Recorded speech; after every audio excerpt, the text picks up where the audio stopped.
ನಾನು ಹೇಳ್ದಂಗೆ ಕೈ ಬೈ ವೇ ಅಂದರೆ know your exit before you enter. ನೀವು ಒಳಗಡೆ ಎಂಟ್ರ್ ಆಗೋಕ್ಕೆ ಮುಂಚೆನೇ ನೀವು ಯಾವಾಗ ಎಕ್ಸಿಟ್ ಆಗಬೇಕು ಅಂದರೆ ಆಚೆ ಬರಬೇಕು ಅನ್ನೋದನ್ನ ಫಸ್ಟ್ ಜ್ಞಾಪಕ ಇಟ್ಕೊಂಡ್ರೆ ನಿಮ್ಗೆ ಇನ್ವೆಸ್ಟ್ಮೆಂಟ್ ಅನ್ನೋ ಜರ್ನಿ ಯಾವತ್ತೂ ಕಷ್ಟವಾಗಿರಲ್ಲ. ಓಕೆ, ಸೊ ನೋಡೋಣ ಬನ್ನಿ ಇದು ಹೆಂಗೆ ಏನು ಎಲ್ಲ ನಾವು ಎಕ್ಸ್ಪ್ಲೋರ್ ಮಾಡೋಣ.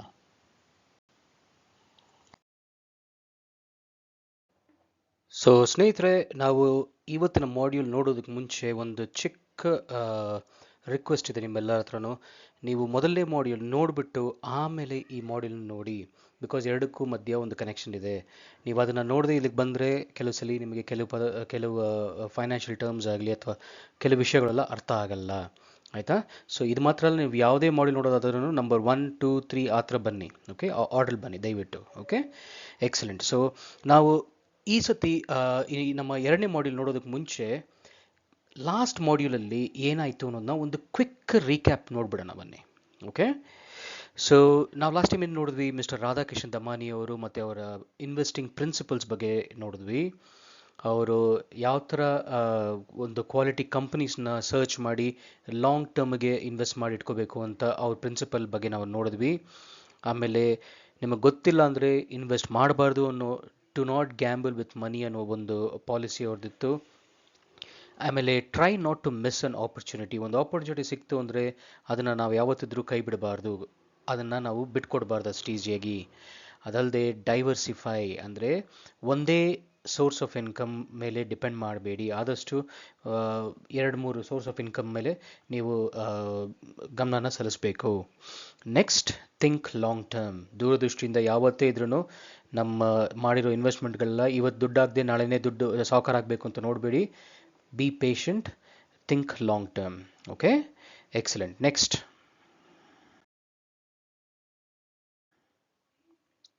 ಫೈನಾನ್ಷಿಯಲ್ ಟರ್ಮ್ಸ್ ಅನ್ನೋದು ನೋಡಿದ್ವಿ ಅಲ್ವಾ. ಫೈನಾನ್ಷಿಯಲ್ ಟರ್ಮ್ಸಲ್ಲಿ ಫಸ್ಟ್ ಏನು ನೋಡಿದ್ವಿ, ಅಸೆಟ್ ಅಂದರೆ ನೋಡಿದ್ವಿ, ಲಯಬಿಲಿಟಿ ಅಂದರೆ ಏನಂತ ನೋಡಿದ್ವಿ, ಈಕ್ವಿಟಿ, ಇನ್ಫ್ಲೇಷನ್. ತುಂಬ ತುಂಬ ತುಂಬ ಇಂಪಾರ್ಟೆಂಟ್ ಆಗಿರೋ ಪಾಯಿಂಟ್ ಇದು ಇನ್ಫ್ಲೇಷನ್. ನಿಮಗೆ ಎಕ್ಸ್ಪ್ಲೇನ್ ಮಾಡಿದ್ದೀನಿ ಫಸ್ಟ್ ಮಾಡ್ಯೂಲ್, ಅದಕ್ಕೆ ಹೇಳ್ತಿರೋದು. ದಯವಿಟ್ಟು ನೀವು ನೋಡಿಲ್ಲ ಅಂದರೆ ಈ ವಿಡಿಯೋ ಕೆಳಗಡೆ ಡಿಸ್ಕ್ರಿಪ್ಷನ್ ಇದೆಲ್ಲ, ಅಲ್ಲಿ ನಾನು ಫಸ್ಟ್ ವಿಡಿಯೋದು ಲಿಂಕ್ ಕೊಡ್ತೀನಿ, ದಯವಿಟ್ಟು ಹೋಗ್ಬಿಟ್ಟು ಅದು ನೋಡ್ಬಿಟ್ಟು ಬಂದ್ಬಿಟ್ಟು ಆಮೇಲೆ ಇದನ್ನು ನೋಡಿ. Okay, excellent. ಅದಾದಮೇಲೆ IPO ಅಂದರೆ ಏನು ಅಂತ ನೋಡಿದ್ವಿ, ಇನಿಷಿಯಲ್ ಪಬ್ಲಿಕ್ ಆಫರಿಂಗ್ ಅಲ್ವಾ. ನೆಕ್ಸ್ಟ್, ಬೇರೆ ಬೇರೆ ಇನ್ವೆಸ್ಟ್ಮೆಂಟ್ ಅವೆನ್ಯೂಗಳು ಏನೇನಿದೆ ನಮ್ಮ ಹತ್ರ ಅಂದರೆ FD ಹಾಕ್ಬೋದು ದುಡ್ಡನ್ನ, ಗೋಲ್ಡು, ರಿಯಲ್ ಎಸ್ಟೇಟು, ಬಾಂಡ್ಸು, ಅದನ್ನು ಬಿಟ್ಟರೆ ಈಕ್ವಿಟೀಸ್ ಅಥವಾ ಸ್ಟಾಕ್ ಮಾರ್ಕೆಟ್. ಈ ಕಾಮನ್ ಆಗಿರೋ ನಮ್ಮ ಹತ್ರ ಇರೋ ಇನ್ವೆಸ್ಟ್ಮೆಂಟ್ ಆಪ್ಷನ್ಗಳು. ಅದಾದಮೇಲೆ ಏನು ಮಾಡಿದ್ವಿ, FDನ ಎಲ್ಲೆಲ್ಲ ನಾವು ಓಪನ್ ಮಾಡ್ಬೋದು. FD ಅಕೌಂಟ್ನ ಬ್ಯಾಂಕಲ್ಲಿ, ಪೋಸ್ಟ್ ಆಫೀಸಲ್ಲಿ, NBFC, non banking financial company ನೋಡಿದ್ವಲ್ಲ. ಅದು ಮಾತ್ರ ಅಲ್ಲ, ಏನೇನು ಬೆನಿಫಿಟ್ಸ್ ಇದೆ FD ಓಪನ್ ಮಾಡೋದ್ರಿಂದ, ಅದು ರೇಟ್ ಆಫ್ ರಿಟರ್ನ್ ಅಂದರೆ ಬಡ್ಡಿ ಎಷ್ಟು ಬರುತ್ತೆ ನಮಗೆ, ಇಂಟ್ರೆಸ್ಟು, ಆಮೇಲೆ ಅದು ಓಪನ್ ಮಾಡೋದ್ರಿಂದ ಏನೇನು ಡಿಸ್ಅಡ್ವಾಂಟೇಜಸ್ಗಳು ಅದನ್ನು ನೋಡಿದ್ವಿ ನಾವು ಅಲ್ವಾ. ಅದಲ್ಲದೆ PSU ಬ್ಯಾಂಕ್ಸ್ ಅಂದರೆ ಏನು, ಎಷ್ಟು PSU ಬ್ಯಾಂಕ್ಸ್ ಇದೆ ನಮ್ಮ ಭಾರತ ದೇಶದಲ್ಲಿ, ಪ್ರೈವೇಟ್ ಬ್ಯಾಂಕ್ಸ್ ಅಂದರೆ ಏನು, ಎಷ್ಟು ವಿಧವಾದ ಎಷ್ಟು ಪ್ರೈವೇಟ್ ಬ್ಯಾಂಕ್ಸ್ ಇದೆ ನಮ್ಮ ದೇಶದಲ್ಲಿ.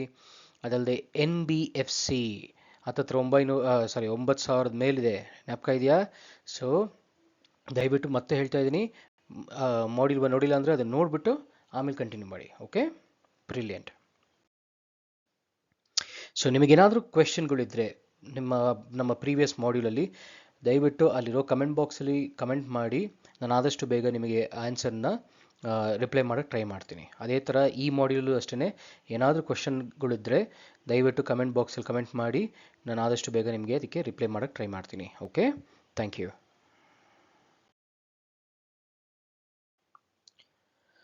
ಸೊ ಇವತ್ತು ಸ್ನೇಹಿತರೆ ನಾವು ಮಾಡ್ಯೂಲ್ 2 ನೋಡಕ್ಕೆ ಹೋಗ್ತಾ ಇದ್ದೀವಿ.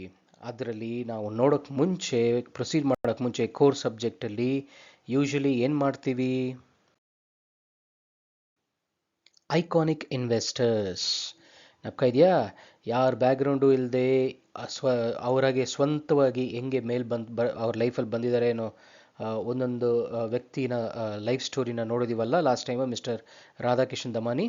ಅದೇ ಥರ ಇವತ್ತು ನಮ್ಮ ಸ್ಟೋರಿಲಿ ಯಾರಿದ್ದಾರೆ ನೋಡ್ಬಿಡೋಣ ಬನ್ನಿ.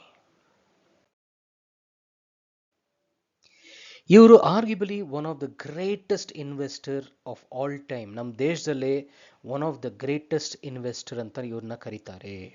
ಓಕೆ, ಇವರು 1960 1960ನೇ ಇಸ್ವಿಲಿ ನಮ್ಮ ರಾಧಾಕೃಷ್ಣ ದಮಾನಿ ಅವರಿದ್ದಾರಲ್ಲ, ಅದೇ ಥರನೇ ಇವರು ಕೂಡ ಒಂದು ನಾರ್ಮಲ್ ಮಿಡಲ್ ಕ್ಲಾಸ್ ಫ್ಯಾಮಿಲಿ ಹುಟ್ಟಿದವರು.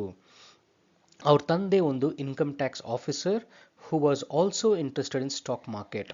ಅವ್ರ ತಂದೆಗೆ ಬರೀ ಇನ್ಕಮ್ ಟ್ಯಾಕ್ಸ್ ಆಫೀಸರ್ ಮಾತ್ರ ಅಲ್ಲ, ಅವ್ರಿಗೆ ಸ್ಟಾಕ್ ಮಾರ್ಕೆಟಲ್ಲೂ ತುಂಬ ಇಂಟ್ರೆಸ್ಟ್ ಇತ್ತು. ಅವ್ರ ಚಿಕ್ಕ ವಯಸ್ಸಿಂದನೂ ಅವ್ರ ಮನೆಯಲ್ಲಿ ಸ್ಟಾಕ್ ಮಾರ್ಕೆಟ್ ಬಗ್ಗೆ ತುಂಬ ಡಿಸ್ಕಷನ್ಸ್ ಅವ್ರ ತಂದೆ ತಾಯಿ ಎಲ್ಲ ಮಾಡೋದನ್ನ ಕೇಳಿ ಕೇಳಿ ಕೇಳಿ ಇವ್ರಿಗೂ ಅದ್ರ ಮೇಲೆ ಒಂದು ಆಸಕ್ತಿ ಬಂತು. ಸೊ ಅದಕ್ಕೆ ಎಲ್ಲರೂ ಹೇಳ್ತಾರಲ್ಲ ದೊಡ್ಡವರು, ಮನೆಯಲ್ಲಿ ಮಕ್ಕಳಿರೋ, ಎಸ್ಪೆಷಲಿ ಮಕ್ಕಳಿರೋ ಮನೆಯಲ್ಲಿ ನಾವೇನು ಮಾತಾಡ್ತೀವಿ, ಏನು ಕೇಳ್ತೀವಿ, ಏನು ನೋಡ್ತೀವಿ, ಇದೆಲ್ಲ ತುಂಬ ತುಂಬ ಕೇರ್ಫುಲ್ಲಾಗಿರಬೇಕು. ಬಿಕಾಸ್ ನಮಗೆ ಗೊತ್ತಿಲ್ಲದೆ ಆ ಮಗು ಮನಸ್ಸಲ್ಲಿ ಅದು ಆಳವಾಗಿ ಪದಿಯುತ್ತೆ. ಗೊತ್ತಾಯ್ತಾ? ಸೊ ದಯವಿಟ್ಟು ಮಕ್ಕಳಿರೋ ಮನೆಯಲ್ಲಿ ಏನು ಮಾತಾಡ್ತೀವಿ, ಏನು ನೋಡ್ತಿದ್ದೀವಿ, ಏನು ಕೇಳ್ತಿದ್ದೀವಿ, ಏನು ಹೇಳ್ತಿದ್ದೀವಿ ಅನ್ನೋದನ್ನ ಒಂದು ಎರಡು ಬಾರಿ 3 ಬಾರಿ ಕೇರ್ಫುಲ್ಲಾಗಿ ಮಾತಾಡಿ ಎಲ್ಲ ಮಾಡಿ. ಅದು ಮಾತ್ರ ಅಲ್ಲ, ಮನೆಯಲ್ಲಿ ಮಕ್ಕಳ ಜೊತೆ ನೀನು ಚಿಕ್ಕ ಹುಡುಗ, ನೀನು ಚಿಕ್ಕ ಹುಡುಗಿ ಅಂತ ಹೇಳಿದೆ ಅವ್ರನ್ನು ಈ ಫೈನಾನ್ಸ್ ಅನ್ನೋ ದುಡ್ಡಿನ ವ್ಯವಹಾರದಲ್ಲಿ ಇನ್ವಾಲ್ವ್ ಮಾಡಿ. ಚಿಕ್ಕ ವಯಸ್ಸಿಂದನೇ ಅವ್ರಿಗೆ ದುಡ್ಡಂದ್ರೆ ಏನು, ಅಡಿಷನ್ನು, ಸಬ್ಟ್ರಾಕ್ಷನ್ನು, ಮಲ್ಟಿಪ್ಲಿಕೇಶನು, ಡಿವಿಷನ್ನು ಇದೆಲ್ಲ ಹೇಳ್ಕೊಡಿ. ದುಡ್ಡಿನ ವಿಚಾರದಲ್ಲಿ ಅವ್ರನ್ನ ಇನ್ವಾಲ್ವ್ ಮಾಡಿ. Okay, excellent.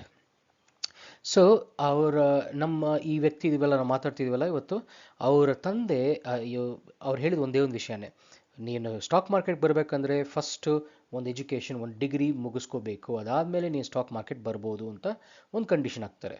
ಸೊ ಅದಕ್ಕೆ ನಮ್ಮ ವ್ಯಕ್ತಿ ಏನು ಮಾಡ್ತಾರೆ, ಆಯಿತು ಅಂತ ಅವ್ರ ತಂದೆ ಹೇಳಿದ ಮಾತನ್ನ ಕೇಳಿ CA ಚಾರ್ಟರ್ಡ್ ಅಕೌಂಟೆನ್ಸಿ ಅಂದರೆ ಆಡಿಟರ್ ಅಂತ ಕರಿತೀವಲ್ಲ, ಅದಕ್ಕೆ ಬೇಕಾಗಿರೋ ಒಂದು ಕೋರ್ಸ್ನ ಕಂಪ್ಲೀಟ್ ಮಾಡ್ತಾರೆ. ಮಾಡಿಬಿಟ್ಟು 1985ನೇ ಇಸ್ವಿಲಿ ಬರೀ 5,000 ರೂಪಾಯಿ, ಆಗಿನ ಕಾಲದಲ್ಲಿ 5,000 ರೂಪಾಯಿ ತುಂಬ ದೊಡ್ಡ ಮನಿನೇ, ನಾ ಇಲ್ಲ ಅಂತ ಹೇಳ್ತಿಲ್ಲ, ಬಟ್ ಆ ದುಡ್ಡನ್ನ ಇಟ್ಕೊಂಡು ಸ್ಟಾಕ್ ಮಾರ್ಕೆಟಲ್ಲಿ ಎಂಟರ್ ಆದರು. ಅಲ್ಲಿಂದ ಬಂದವ್ರು ಏನು ಮಾಡ್ತಾರೆ, ಅವ್ರಿಗೆ 25 ವಯಸ್ಸಿರ್ಬೋದು, ಸುಮಾರು 25 ವಯಸ್ಸಲ್ಲಿ ಅವ್ರಿಗೆ ಒಂದು ದೊಡ್ಡ ಸಕ್ಸಸ್, ಒಂದು ಬ್ಲಾಕ್ ಬಸ್ಟರ್ ಹಿಟ್ ಅವ್ರಿಗೆ ಸಿಕ್ತು. ಹೆಂಗಪ್ಪ ಅಂತ ನೋಡಿದ್ರೆ, ನಮ್ಮ ಟಾಟಾ ಟೀ ಇದೆಲ್ಲ, ಆ ಕಂಪನಿದು ಶೇರ್ಸು ಸಡನ್ನಾಗಿ ಬೀಳಕ್ಕೆ ಶುರು ಆಗುತ್ತೆ ಕೆಳಗೆ. ಅವರು ಇಮಿಡಿಯೇಟಾಗಿ ಏನು ಮಾಡಿದ್ರು, ಅವ್ರು ಹೆಂಗಿರೋ CA ಅಲ್ವಾ, ಆಡಿಟರ್ ಅಲ್ವಾ, ಅವ್ರ ಹತ್ರ ಜ್ಞಾನ ಇತ್ತಲ್ವಾ. ಸೊ ಇಮಿಡಿಯೇಟಾಗಿ ಹೋಗ್ಬಿಟ್ಟು ಈ ಕಂಪ್ನಿಲಿ ಏನಾದರೂ ಪ್ರಾಬ್ಲಮ್ ಇದೆಯಾ ಅಂತ ನೋಡಿದ್ರು. ಕಂಪ್ನಿಲಿ ಏನೂ ಪ್ರಾಬ್ಲಮ್ ಇರಲಿಲ್ಲ. ಸೊ ಇದು ಆಗುತ್ತೆ, ಸ್ಟಾಕ್ ಮಾರ್ಕೆಟಲ್ಲಿ ಕೆಲವು ಸಲ ಆಗುತ್ತೆ. ಸೊ ಕಂಪ್ನಿಲಿ ಏನೂ ಪ್ರಾಬ್ಲಮ್ ಇಲ್ಲದೆ ಇದ್ರೂ ಸ್ಟಾಕ್ ಪ್ರೈಸಸ್ ಕೆಲವು ಸಲ ಕೆಳಗೆ ಬರೋಕ್ಕೆ ಶುರು ಆಗುತ್ತೆ. ಇದು ನಾರ್ಮಲ್ ನೇಚರ್ ಆಫ್ ಸ್ಟಾಕ್ಸ್. ಆವಾಗೇನು ಮಾಡಿದ್ರು, ಟಕ್ ಅಂತ ಈ ಆಪರ್ಚುನಿಟಿನ ಮಿಸ್ ಮಾಡಬಾರ್ದು ಅಂದ್ಬಿಟ್ಟು ಇವ್ರು ಹೋಗಿ 5,000 ಶೇರ್ ತಗೋತಾರೆ. ಎಷ್ಟಕ್ಕೆ? 43 ರೂಪಾಯಿ ಒಂದು ಶೇರ್ಗೆ ಕೊಟ್ಟು 5,000 ಶೇರ್ ತಗೋತಾರೆ. ಅದು 3 ತಿಂಗಳಲ್ಲಿ 143 ರೂಪಾಯಿ ಆಗುತ್ತೆ ಒಂದು ಶೇರ್ಗೆ. ಸೊ ಸ್ವಲ್ಪ ಯೋಚನೆ ಮಾಡಿ, 43 ರೂಪಾಯಿಗೆ 5,000 ಶೇರ್ಸ್ ತಗೊಂಡವರು 3 ತಿಂಗಳಲ್ಲಿ 143 ರೂಪೀಸ್ ಆಗುತ್ತೆ. ಸೊ ಇದೇ ಸ್ಟಾಕ್ ಮಾರ್ಕೆಟ್ನ ಪವರು. ನೀವೇನು ಮಾಡಬೇಕು, ಅದಕ್ಕೆ ಅಂತ ನಾಳೆನೇ ನಾನು ಹೋಗ್ಬಿಟ್ಟು ನಿಮ್ಮ ಹತ್ರ ಟಾಟಾ ಟೀ ತೊಗೊಳ್ಳಿ ಅಂತ ನಾನು ಹೇಳ್ತಿಲ್ಲ. ಇದು ಸ್ಟಾಕ್ ರೆಕಮೆಂಡೇಶನ್ ಅಲ್ಲ, ಇವ್ರ ಲೈಫ್ ಸ್ಟೋರಿ. ಸೊ ನೀವು ಏನೇ ಇನ್ವೆಸ್ಟ್ಮೆಂಟ್ ಮಾಡೋಕ್ಕೆ ಮುಂಚೆನೂ ಫಸ್ಟು ನಾವು ವಿದ್ಯೆನ ಕಲಿಯೋಣ. ಓಕೆ, ಸೊ ಇಲ್ಲೇನು ನೋಡ್ತಾ ಇದ್ದೀವಿ, ನೀವು ಚೆನ್ನಾಗಿ ಜ್ಞಾನ ಇತ್ತು ಅಂದರೆ ನಿಮಗೆ ಈ ಥರ ಆಪರ್ಚುನಿಟಿ ಬಂದಾಗ ಏನು ಮಾಡಬೇಕು, ಏನು ಮಾಡಬಾರ್ದು ಅನ್ನೋದು ನಿಮ್ಗೆ ಗೊತ್ತಿರುತ್ತೆ. ಸೊ ಇವ್ರೇನು ಮಾಡಿದ್ರು, ಈ ಸ್ಟಾಕ್ದು ಪ್ರೈಸ್ ಕೆಳಗೆ ಬೀಳಕ್ಕೆ ಶುರು ಆಯ್ತಲ್ಲ, ಆ ಆಪರ್ಚುನಿಟಿ ನೋಡ್ಬಿಟ್ಟು ಇಮಿಡಿಯೇಟಾಗಿ ಏನು ಮಾಡಿದ್ರು, ಈ ಕಂಪ್ನಿನ ಪ್ರಾಬ್ಲಮ್ ಅಂತ ನೋಡಿದ್ರು, ಏನೂ ಪ್ರಾಬ್ಲಮ್ ಇಲ್ಲ. ಸೊ ಹೋಗ್ಬಿಟ್ಟು 5,000 ಶೇರ್ಸ್ ತೊಗೊಂಡ್ರು. 43 ರೂಪಾಯಿಗೆ 3 ತಿಂಗಳಲ್ಲಿ 143 ಆಯಿತು.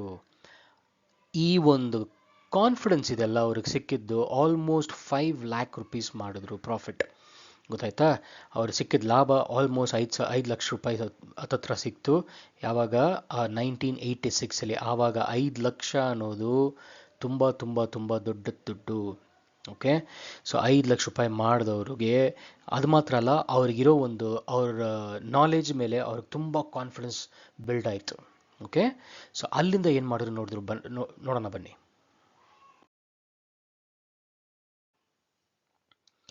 One of his most famous and profitable investments was in Titan, a subsidiary of the Tata Group. ಇವತ್ತಿಗೂ ಅವ್ರದ್ದು one of the major investment ಯಾವ್ದು ಶೇರಲ್ಲಪ್ಪ ಅಂತ ನೋಡಿದ್ರೆ ಟೈಟನ್. ನಾವು ನೋಡಿದೀವಲ್ಲ ಈ ವಾಚ್ ಕಂಪ್ನಿ, ಆಮೇಲೆ ಕನ್ನಡಕ ಹಾಕೋತೀವಲ್ಲ ಆ ಕಂಪ್ನಿ, ಆಮೇಲೆ ತನಿಷ್ಕ್ ಅದೇ ಜ್ಯುವೆಲ್ರಿ ಕಂಪ್ನಿ ಇದೆಲ್ಲ ಚಿನ್ನ ಮಾರೋ ಕಂಪನಿ, ಇದು ಮೂರೂ ಟೈಟನ್ ಕೆಳಗಡೆ ಬರುತ್ತೆ. ಈ ಟೈಟನ್ ಅನ್ನೋದು ಟಾಟಾ ಗ್ರೂಪ್ ಹತ್ರ ಎಷ್ಟೊಂದು ಕಂಪ್ನಿಗಳಿದೆ ಅಲ್ವಾ, ಅದರಲ್ಲಿ ಈ ಟೈಟನ್ ಕೂಡ ಒಂದು. ಓಕೆ, ಸೊ ಇವ್ರೇನು ಮಾಡ್ತಾರೆ, 2000ನೇ ಇಸ್ವಿಲಿ ಈ ಟೈಟನ್ ಅನ್ನೋ ಕಂಪನಿನ ಸ್ವಲ್ಪ ಓದಕ್ಕೆ, ಆ ಕಂಪನಿ ಬಗ್ಗೆ ನೋಡಕ್ ಶುರು ಮಾಡಿದ್ರು. ಆವಾಗ ಏನಾಯ್ತು, ಆ ಟೈಟನ್ ಅನ್ನೋ ಕಂಪ್ನಿ ಒಳ್ಳೆ ಪ್ರಾಸ್ಪೆಕ್ಟ್ಸ್ ಇದೆ. ಟಾಟಾ ಗ್ರೂಪ್ ಅಂತೂ ಮೊದಲಿಂದನೇ ನಮ್ಮ ದೇಶಕ್ಕೇ one of the most trusted group ಅಂತ ನಾವು ಹೇಳ್ಬೋದು. ತುಂಬ ನಂಬಿಕೆ ಇರೋಂಥ ಒಂದು ಕಂಪ್ನಿ ಅದು.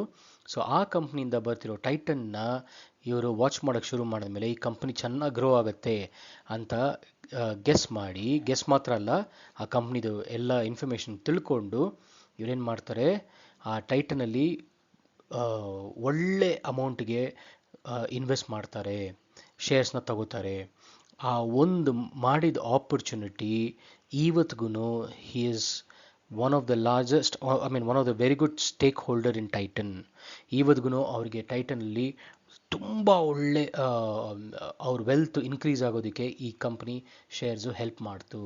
ಅವ್ರು ಎಷ್ಟು ರೂಪಾಯಿಗೆ ತೊಗೊಂಡ್ರು ಗೊತ್ತಾ? ನೋಡೋಣ ನೋಡಿ. ಅವ್ರು ತೊಗೊಂಡಿದ್ದು ಬರೀ ₹3, ಆವ್ರೇಜ್ ಪ್ರೈಸ್ ₹3. ಎಷ್ಟು ತೊಗೊಂಡ್ರು? 8 ಕೋಟಿ ಶೇರ್ಸ್ ತೊಗೊಂಡ್ರು. ಯಾವಾಗ? 2002-03ರಲ್ಲಿ. So ₹3 share average price. Okay, ಅಂದರೆ ಕೆಲವು ಸಲ ₹2 ತೊಗೊಂಡಿರ್ಬೋದು, ₹4, ₹5, ಆವ್ರೇಜ್ ಮಾಡಿದ್ರೆ ₹3.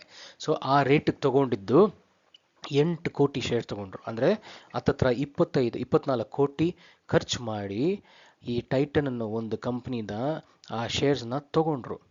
ಸೊ ಯೋಚನೆ ಮಾಡಿ, 1986 ₹5,000 ತೊಗೊಂಬಂದಿದ್ದ ಈ ಮನುಷ್ಯ 2000 ಇಸ್ವಿ ಅಷ್ಟೊಳಗೆ 8 ಕೋಟಿ ರೂಪಾಯಿಗೆ ಶೇರ್ಸ್ ತೊಗೋತಾ ಇದ್ದಾರೆ. ಅಂದರೆ ಮಧ್ಯದಲ್ಲಿ ಎಷ್ಟೆಲ್ಲ ಪ್ರಾಫಿಟ್ ಮಾಡಿರಬೇಕು, ಎಷ್ಟು ನಾಲೆಜ್ ಗೇನ್ ಮಾಡಿರಬೇಕು ಅಲ್ವಾ? ಸೊ ಅದಕ್ಕೆ ಹೇಳೋದು, ನಾಲೆಜ್ ನಿಮಗೆ ಅದು ಎಷ್ಟು ದೊಡ್ಡ ವೆಪನ್ ಅಂದರೆ ನಿಮಗೆ ತಿಳುವಳಿಕೆ ತುಂಬ ತುಂಬ ತುಂಬ ಇಂಪಾರ್ಟೆಂಟ್. ವಿದ್ಯೆ ಫಸ್ಟು, ಆಮೇಲೆ ಮಿಕ್ಕಿದೆಲ್ಲ. ಓಕೆ, ಸೊ ಆಮೇಲೆ ಏನಾಯಿತು ಗೊತ್ತಾ, ಇವತ್ತು ಟೈಟನ್ ಶೇರ್ ಎಲ್ಲಿದೆ ಗೊತ್ತಾ? ನೋಡಿ ಬನ್ನಿ. ಇವತ್ತಿಗೆ ಆ್ಯಸ್ ಆನ್ November 2024 ಇದು ಟೈಟನ್ನ ಪ್ರೈಸ್ ಚಾರ್ಟ್. ಅವರು ತಗೊಳ್ಳೋವಾಗ ಶೇರ್ ಎಷ್ಟಿತ್ತು? ಹತ್ತತ್ರ ₹3. ಇಲ್ಲಿ ಈ ರೇಟಿಗೆ ಯಾವಾಗ? 2000ನೇ ಇಸ್ವಿಲಿ, ಇಲ್ಲಿ ಈ ಟೈಮು ಅಂತ ಇಟ್ಕೊಳ್ಳಿ, 2000ನೇ ಇಸ್ವಿಲಿ. ಆವಾಗ ಎಷ್ಟಿತ್ತು ರೇಟು ನೋಡಿ? ಹತ್ತತ್ರ 3, 4, 5, 2 ಆ ಥರ ರೇಟಲ್ಲಿ ಓಡ್ತಾಯಿತ್ತು. ಈ ಟೈಮಲ್ಲಿ ಎತ್ತಾಕೊಂಡ್ರು ಶೇರ್ನ. ಆವಾಗಿಂದ ಪೇಷನ್ಸಾಗಿ ವೆಯ್ಟ್ ಮಾಡಿದ್ರು, ಲಾಂಗ್ ಟರ್ಮ್. ಇಲ್ಲಿಗೆ ಶುರುವಾಯಿತು ನೋಡಿ ಜರ್ನಿ. ಇಲ್ಲಿಗೆ ಶುರುವಾಗಿದ್ದು ಅಷ್ಟೇ. ಇವತ್ತು ₹3,737 ಒಂದು ಶೇರು. ಸೊ 8 ಕೋಟಿ ಶೇರ್ ಇಟ್ಕೊಂಡಿರೋರು ಯೋಚನೆ, 8 ಕೋಟಿ ರೂಪಾಯಿ ಹಾಕಿ ಶೇರ್ಸ್ನ ತೊಗೊಂಡವರು ಇಮ್ಯಾಜಿನ್ ಮಾಡಿ ಇವತ್ತು ಅವ್ರ ವರ್ತ್ ಎಷ್ಟಿದೆ ಅಂತ ಅಲ್ವಾ? ನಾನು ಹೇಳೋದೇ ಬೇಕಾಗಿಲ್ಲ, ಇಷ್ಟೊತ್ತಿಗೆ ನಿಮಗೆ ಗೊತ್ತಿರ್ಬೋದು ಇವ್ರು ಯಾರು ಅನ್ನೋದು. ಬಟ್ ಇದೇನೇ ಒಂದು ಅಡ್ವಾಂಟೇಜ್, ನೀವು ಲಾಂಗ್ ಟರ್ಮ್ಗೆ ಒಂದು ಶೇರ್ನ ತೊಗೊಂಡು, ಶೇರ್ ಮಾತ್ರ ಅಲ್ಲ, ನೀವು ಯಾವುದೇ ಒಂದು ಇನ್ವೆಸ್ಟ್ಮೆಂಟ್ ಆಗಲಿ, ಮನೆ ಆಗಲಿ, ಸೈಟ್ ಆಗಲಿ, ಲಾಂಗ್ ಟರ್ಮ್ ಇನ್ವೆಸ್ಟ್ಮೆಂಟಿಗೆ ಅಂತ ತೊಗೊಂಡ್ರೆ, ನೀವಿರೋದಕ್ಕೆ ತೊಗೊಂಡ್ರೆ ಮನೆನ, ಅದು ಬೇರೆ ವಿಷಯ. ಬಟ್ ಇನ್ವೆಸ್ಟ್ಮೆಂಟಿಗೆ ಅಂತ ತೊಗೊಂಡ್ರೆ, ಇವತ್ತು ತೊಗೊಂಡೆ ಒಂದು 6 ತಿಂಗಳು ಮಾರ್ಬಿಡ್ತೀನಿ, 1 ವರ್ಷದಲ್ಲಿ ಮಾರ್ಬಿಡ್ತೀನಿ ಅಂದರೆ ಅದು ನಿಮಗೆ ಗ್ಯಾರಂಟಿ ಅಂತ ರಿಟರ್ನ್ಸ್ ಕೊಡಲ್ಲ, ಲಾಸೇ ಕೊಡುತ್ತೆ. ಸೊ ದಯವಿಟ್ಟು ಲಾಂಗ್ ಟರ್ಮ್ ವ್ಯೂನ ಯಾವತ್ತೂ ಇಟ್ಕೊಳ್ಳಿ. ಇದೇ ಥರನೇ ಮಿಸ್ಟರ್ ರಾಧಾಕೃಷ್ಣ ದಮಾನಿಯವರು ಮಾಡಿದ್ರಲ್ವಾ? ಸೊ ನೋಡಿ, ಇವರು ಲಾಂಗ್ ಟರ್ಮೇ ನೋಡ್ತಿದ್ದಾರೆ. ಸೊ ಇವತ್ತು ಅವರು ಎಷ್ಟು ದೊಡ್ಡ ವ್ಯಕ್ತಿ ಆಗಿದ್ದಾರೆ ಅಂದರೆ, ಇವಾಗ ನಿಮಗೆ ಅವ್ರ ಹೆಸರು ಹೇಳಿದ್ರೆ ನಿಮಗೆಲ್ಲರಿಗೂ ಗೊತ್ತಿರುತ್ತೆ. ಓಕೆ, ಸೊ ಇವರು ಬೇರೆ ಯಾರೂ ಅಲ್ಲ, ನಮ್ಮ ಸ್ವಂತ ಭಾರತ ದೇಶದ ಬಿಗ್ ಬುಲ್. ಗೊತ್ತಾಯ್ತಾ? ಸೊ ಬಿಗ್ ಬುಲ್ ಅಂತ ಕರೆಯೋರು ಯಾರವರು? ಮಿಸ್ಟರ್ ರಾಕೇಶ್ ಝುಂಝುನ್ವಾಲಾ, ಇವರೇ ಅವರು. ಓಕೆ, ಇವರು ಮಿಸ್ಟರ್ ರಾಕೇಶ್ ಝುಂಝುನ್ವಾಲಾ ಅವರ ಪತ್ನಿ. ಅನ್ಫಾರ್ಚುನೇಟ್ಲಿ 2022 1-2 ವರ್ಷ ಮುಂಚೆ ಇವರು ಮರಣ ಹೊಂದರು. ಹಿ ಪಾಸ್ಡ್ ಅವೇ ರೀಸೆಂಟ್ಲಿ. ಬಟ್ ಅವರು ಮರಣ ಹೊಂದಿದ್ರೂ ಕೂಡ ಅವ್ರ ಹೆಸರು ಯಾವತ್ತಿಗೂ ಶಾಶ್ವತವಾಗಿರುತ್ತೆ. ಯಾಕಂದರೆ ಅಷ್ಟು ನಾಲೆಜಬಲ್ ಪರ್ಸನ್ ಇವರು when it comes to investing ಅನ್ನೋ ಒಂದು ಕಾನ್ಸೆಪ್ಟಲ್ಲಿ. ಓಕೆ, ಇವತ್ತು ಅವರು ಸಾಯಕ್ಕೆ ಮುಂಚೆ, ಅವರು ಮರಣ ಹೊಂದಕ್ಕೆ ಮುಂಚೆ ಅವರ ಎಸ್ಟಿಮೇಟೆಡ್ ನೆಟ್ ವರ್ತ್ ಅಂದರೆ ಅವರ ಆಸ್ತಿ ಎಷ್ಟಿತ್ತು ನೋಡೋಣ, 40,000 ಕೋಟಿ. ನೋಡಿದ್ರ, 5,000 ರೂಪಾಯಿ ತಗೊಂಡು ಒಂದು ನಾರ್ಮಲ್ ಮಿಡಲ್ ಕ್ಲಾಸ್ ಫ್ಯಾಮಿಲಿಯಿಂದ ಬಂದಿದ್ದೊಬ್ಬ ಹುಡುಗನಿಗೆ ಅವರು ಮರಣ ಹೊಂದಾಗ 40,000 ಕೋಟಿ ಹೆಸರು, ಪವರು ಎಲ್ಲ ಸಾಧಿಸಿದ್ರು. ಹೆಂಗೆ? ಒಂದೇ ಒಂದು ವಿದ್ಯೆ, ಇನ್ವೆಸ್ಟ್ಮೆಂಟ್ ಅನ್ನೋ ಒಂದು ವಿದ್ಯೆನ ಕಲಿತರು. ಸೊ ಅದಕ್ಕೆ ಹೇಳ್ತಿರೋದು ಸ್ನೇಹಿತರೆ, ಇವ್ರ ಕೈಲಾದರೆ ನಿಮ್ಮ ಕೈಲೂ ಆಗುತ್ತೆ. ಓಕೆ, ಅದು ಮಾತ್ರ ಅಲ್ಲ, ಅವರ ಕೆಲವು ಇನ್ವೆಸ್ಟ್ಮೆಂಟ್ಸ್ ಅವರು ಮರಣ ಹೊಂದಾಗ ಇದ್ದಿದ್ದು ಟೈಟನ್, ಫೋರ್ಟಿಸ್ ಹೆಲ್ತ್ ಕೇರ್ ಅಂದರೆ ನಮ್ಮ ಹಾಸ್ಪಿಟಲ್ ಫೋರ್ಟಿಸ್, ಅದು ಕ್ರಿಸ್ಟಲ್, ಇದೊಂದು ರೇಟಿಂಗ್ ಏಜೆನ್ಸಿ, ಏನು ನೋಡೋಣ ಫ್ಯೂಚರಲ್ಲಿ, Federal Bank, Canara Bank, Star Health Insurance, ಇದೆಲ್ಲ ಅವ್ರ ಹತ್ರ ಇದ್ದಿದ್ದ ಕೆಲವು ಸ್ಟಾಕ್ಸ್ಗಳು. ಅದಕ್ಕೋಸ್ಕರ ನಾನು ಓದ್ ಮಾಡಿಲ್ಲ ಹೇಳ್ದಂಗೆ ಇದನ್ನು ಟಪ್ ಅಂತ ತೊಗೊಂಡ್ಬಿಡ್ಬೇಡಿ. ಇದು ಸ್ಟಾಕ್ ರೆಕಮೆಂಡೇಶನ್ ಅಲ್ಲ. ಇದನ್ನ ನಾನು ನಿಮ್ಮ ಹತ್ರ ಹೋಗ್ಬಿಟ್ಟು ಈ ಸ್ಟಾಕ್ಸ್ನೆಲ್ಲ ತೊಗೋಬೇಕು ಅಂತ ಹೇಳ್ತಿಲ್ಲ. ಇದು ಇವ್ರ ಹತ್ರ ಇದ್ದಿದ್ದ ಸ್ಟಾಕ್ಸ್ ಏನೇನು ಲಿಸ್ಟು ಅಂತ ಜಸ್ಟ್ ಒಂದು ನಿಮ್ಗೆ ಇನ್ಫಾರ್ಮೇಷನ್ ಕೊಡ್ತಾ ಇದ್ದೀನಿ ಅಷ್ಟೇ. ಇದು ಬರೀ ಎಜುಕೇಷನ್ ಪರ್ಪಸ್ ಮಾತ್ರನೇ. ಓಕೆ, ಸೊ ನೆಕ್ಸ್ಟ್, ಇವರ ಒಂದು ಲೈಫ್ ಜರ್ನಿಯಿಂದ ನಾವೇನು ಕಲಿಬೋದು ಅಲ್ವಾ? ನಾವು ರಾಧಾಕಿಶನ್ ದಮಾನಿ ಅವರ ಲೈಫ್ ಸ್ಟೋರಿಯಿಂದ ಕೆಲವು ವಿಷಯ ಕಲಿತವಲ್ಲ, ಅದೇ ಥರ ಮಿಸ್ಟರ್ ರಾಕೇಶ್ ಜುಂಜುನ್ವಾಲಾ ಅವರ ಲೈಫ್ ಸ್ಟೋರಿಯಿಂದ ಏನು ಕಲಿಬಹುದು ನೋಡೋಣ ಬನ್ನಿ. Educate your self, equip your self and get financially literate. ಅಂದರೆ ಫಸ್ಟು ಎಜುಕೇಷನ್, ವಿದ್ಯೆ, ಅದು ನಿಮ್ಮನ್ನ ಅದರಲ್ಲೂ ಎಸ್ಪೆಷಲಿ ಈ ಫೈನಾನ್ಷಿಯಲ್ ಲಿಟ್ರಸಿ ಅಂದರೆ ಈ ದುಡ್ಡಿನ ವ್ಯವಹಾರಗಳು, ದುಡ್ಡಿನ ವಿಚಾರಗಳಿದೆಯಲ್ಲ, ಅದು ಎಕ್ಸ್ಟ್ರೀಮ್ಲಿ ಇಂಪಾರ್ಟೆಂಟ್. ಅದನ್ನು ಕಲಿಯೋದು ತುಂಬ ತುಂಬ ಇಂಪಾರ್ಟೆಂಟ್. ಯಾಕಂದರೆ ಸ್ಕೂಲ್ಗಳಲ್ಲಿ ಚಿಕ್ಕ ಮಕ್ಕಳಿಗೆಲ್ಲ ಅಷ್ಟೊಂದು ಹೇಳ್ಕೊಡಲ್ಲ. ಹೋಗ್ತಾ ಹೋಗ್ತಾ ಡಿಗ್ರಿ, ಕಾಲೇಜು ಆ ವಯಸ್ಸಲ್ಲೇ ಅವ್ರು ಕಲಿಯೋದು. ಬಟ್ ನಾವು ತಂದೆ ತಾಯಿ ಇದ್ದುಕೊಂಡು, ಅಜ್ಜಿ ತಾತ ಇದ್ಕೊಂಡು ಮನೆಯಲ್ಲಿ ಮಕ್ಕಳಿಗೆ ಆ ವಿಚಾರಗಳ ಬಗ್ಗೆ ಹೇಳ್ಕೊಡ್ಬೇಕು. ಅಥವಾ ಮಕ್ಕಳಿಗೆ ನಾನು ಅದಕ್ಕೆ ಹೇಳೋದು, ಈ ಚಾನಲ್ನ ದಯವಿಟ್ಟು ಮಕ್ಕಳಿಗೆ, ಕಾಲೇಜ್ ಹುಡುಗರಿಗೆ, ಹೈಸ್ಕೂಲ್ ಹುಡುಗರಿಗೆ, ಹೊಸದಾಗಿ ಕೆಲಸ ಸೇರಿದವರಿಗೆ, ಇವ್ರಿಗೆಲ್ಲರಿಗೂ ಈ ಚಾನಲ್ನ ತೋರಿಸಿ. ಅವರಿಗೆಲ್ಲ ತುಂಬ ಈಸಿಯಾಗಿ ಅರ್ಥ ಆಗೋ ಥರ ನಾನು ಆದಷ್ಟು ಟ್ರೈ ಮಾಡಿದ್ದೀನಿ. ಹೋಗ್ತಾ ಹೋಗ್ತಾ ಆ ಫೈನಾನ್ಷಿಯಲ್ ಕಾನ್ಸೆಪ್ಟ್ಸ್ನು ಎಕ್ಸ್ಪ್ಲೇನ್ ಮಾಡಿದ್ದೀನಿ. ಸೊ ಅವ್ರಿಗೆ ತುಂಬ ಉಪಯೋಗ ಆಗುತ್ತೆ. Okay, next, mister Jhunjhunwala believe in the power of long term. ನೋಡಿ, ಇವರು ಕೂಡ ಲಾಂಗ್ ಟರ್ಮ್ ಇಟ್ಕೋಬೇಕು, ದೂರದೃಷ್ಟಿ. ಯಾವತ್ತಿಗೂ ಇವತ್ತು ತೊಗೊಂಡ್ರೆ ಆದಷ್ಟು ಕಾಲ ನಾನು ಆ ಒಂದು ಇನ್ವೆಸ್ಟ್ಮೆಂಟ್ನ ಇಟ್ಕೋಬೇಕು ಅಂತ ಅವ್ರ one of the principles. His success was a testament to his belief that as he held on to his investments through market fluctuations, reaping significant reward over time. ಅಂದರೆ ನಮ್ಮ ಶೇರ್ ಮಾರ್ಕೆಟಲ್ಲಿ ಒಂದ್ಸಲಿ ನೀವು ಒಳ್ಳೆ ಕಂಪ್ನಿನ ಡಿಸೈಡ್ ಮಾಡಿ ತಗೊಂಡ್ರೆ ಅದು ನೀವು ಬರೀ ರೆಗ್ಯುಲರ್ ಆಗಿ ಫಾಲೋ ಮಾಡ್ತಾ ಇದ್ರೆ ಸಾಕು. ಯಾವಾಗೆಲ್ಲ ಎವ್ರಿ 3 ತಿಂಗಳಿಗೆ ಒಂದ್ಸಲಿ ಅವ್ರು ಕ್ವಾರ್ಟರ್ಲಿ ರಿಸಲ್ಟ್ಸ್ ಡಿಕ್ಲೇರ್ ಮಾಡ್ತಾರಲ್ವ, ಅದೆಲ್ಲ ನೋಡೋಣ. ನಾನು ಇವಾಗ ಹೇಳೋದು ನೋಡಿ, ನೀವು ಭಯ ಪಡಬೇಡಿ. ಹೋಗ್ತಾ ಹೋಗ್ತಾ ನಾವು ಅದನ್ನೆಲ್ಲ ಕವರ್ ಮಾಡ್ತೀವಿ. ಸೊ ಆವಾಗ ಮಾರ್ಕೆಟಲ್ಲಿ ಆ ಪ್ರೈಸ್ ಏನಾದರೂ ಕಡಿಮೆ ಬಂದರೆ ನೀವು ಹೆದರಬಾರ್ದು.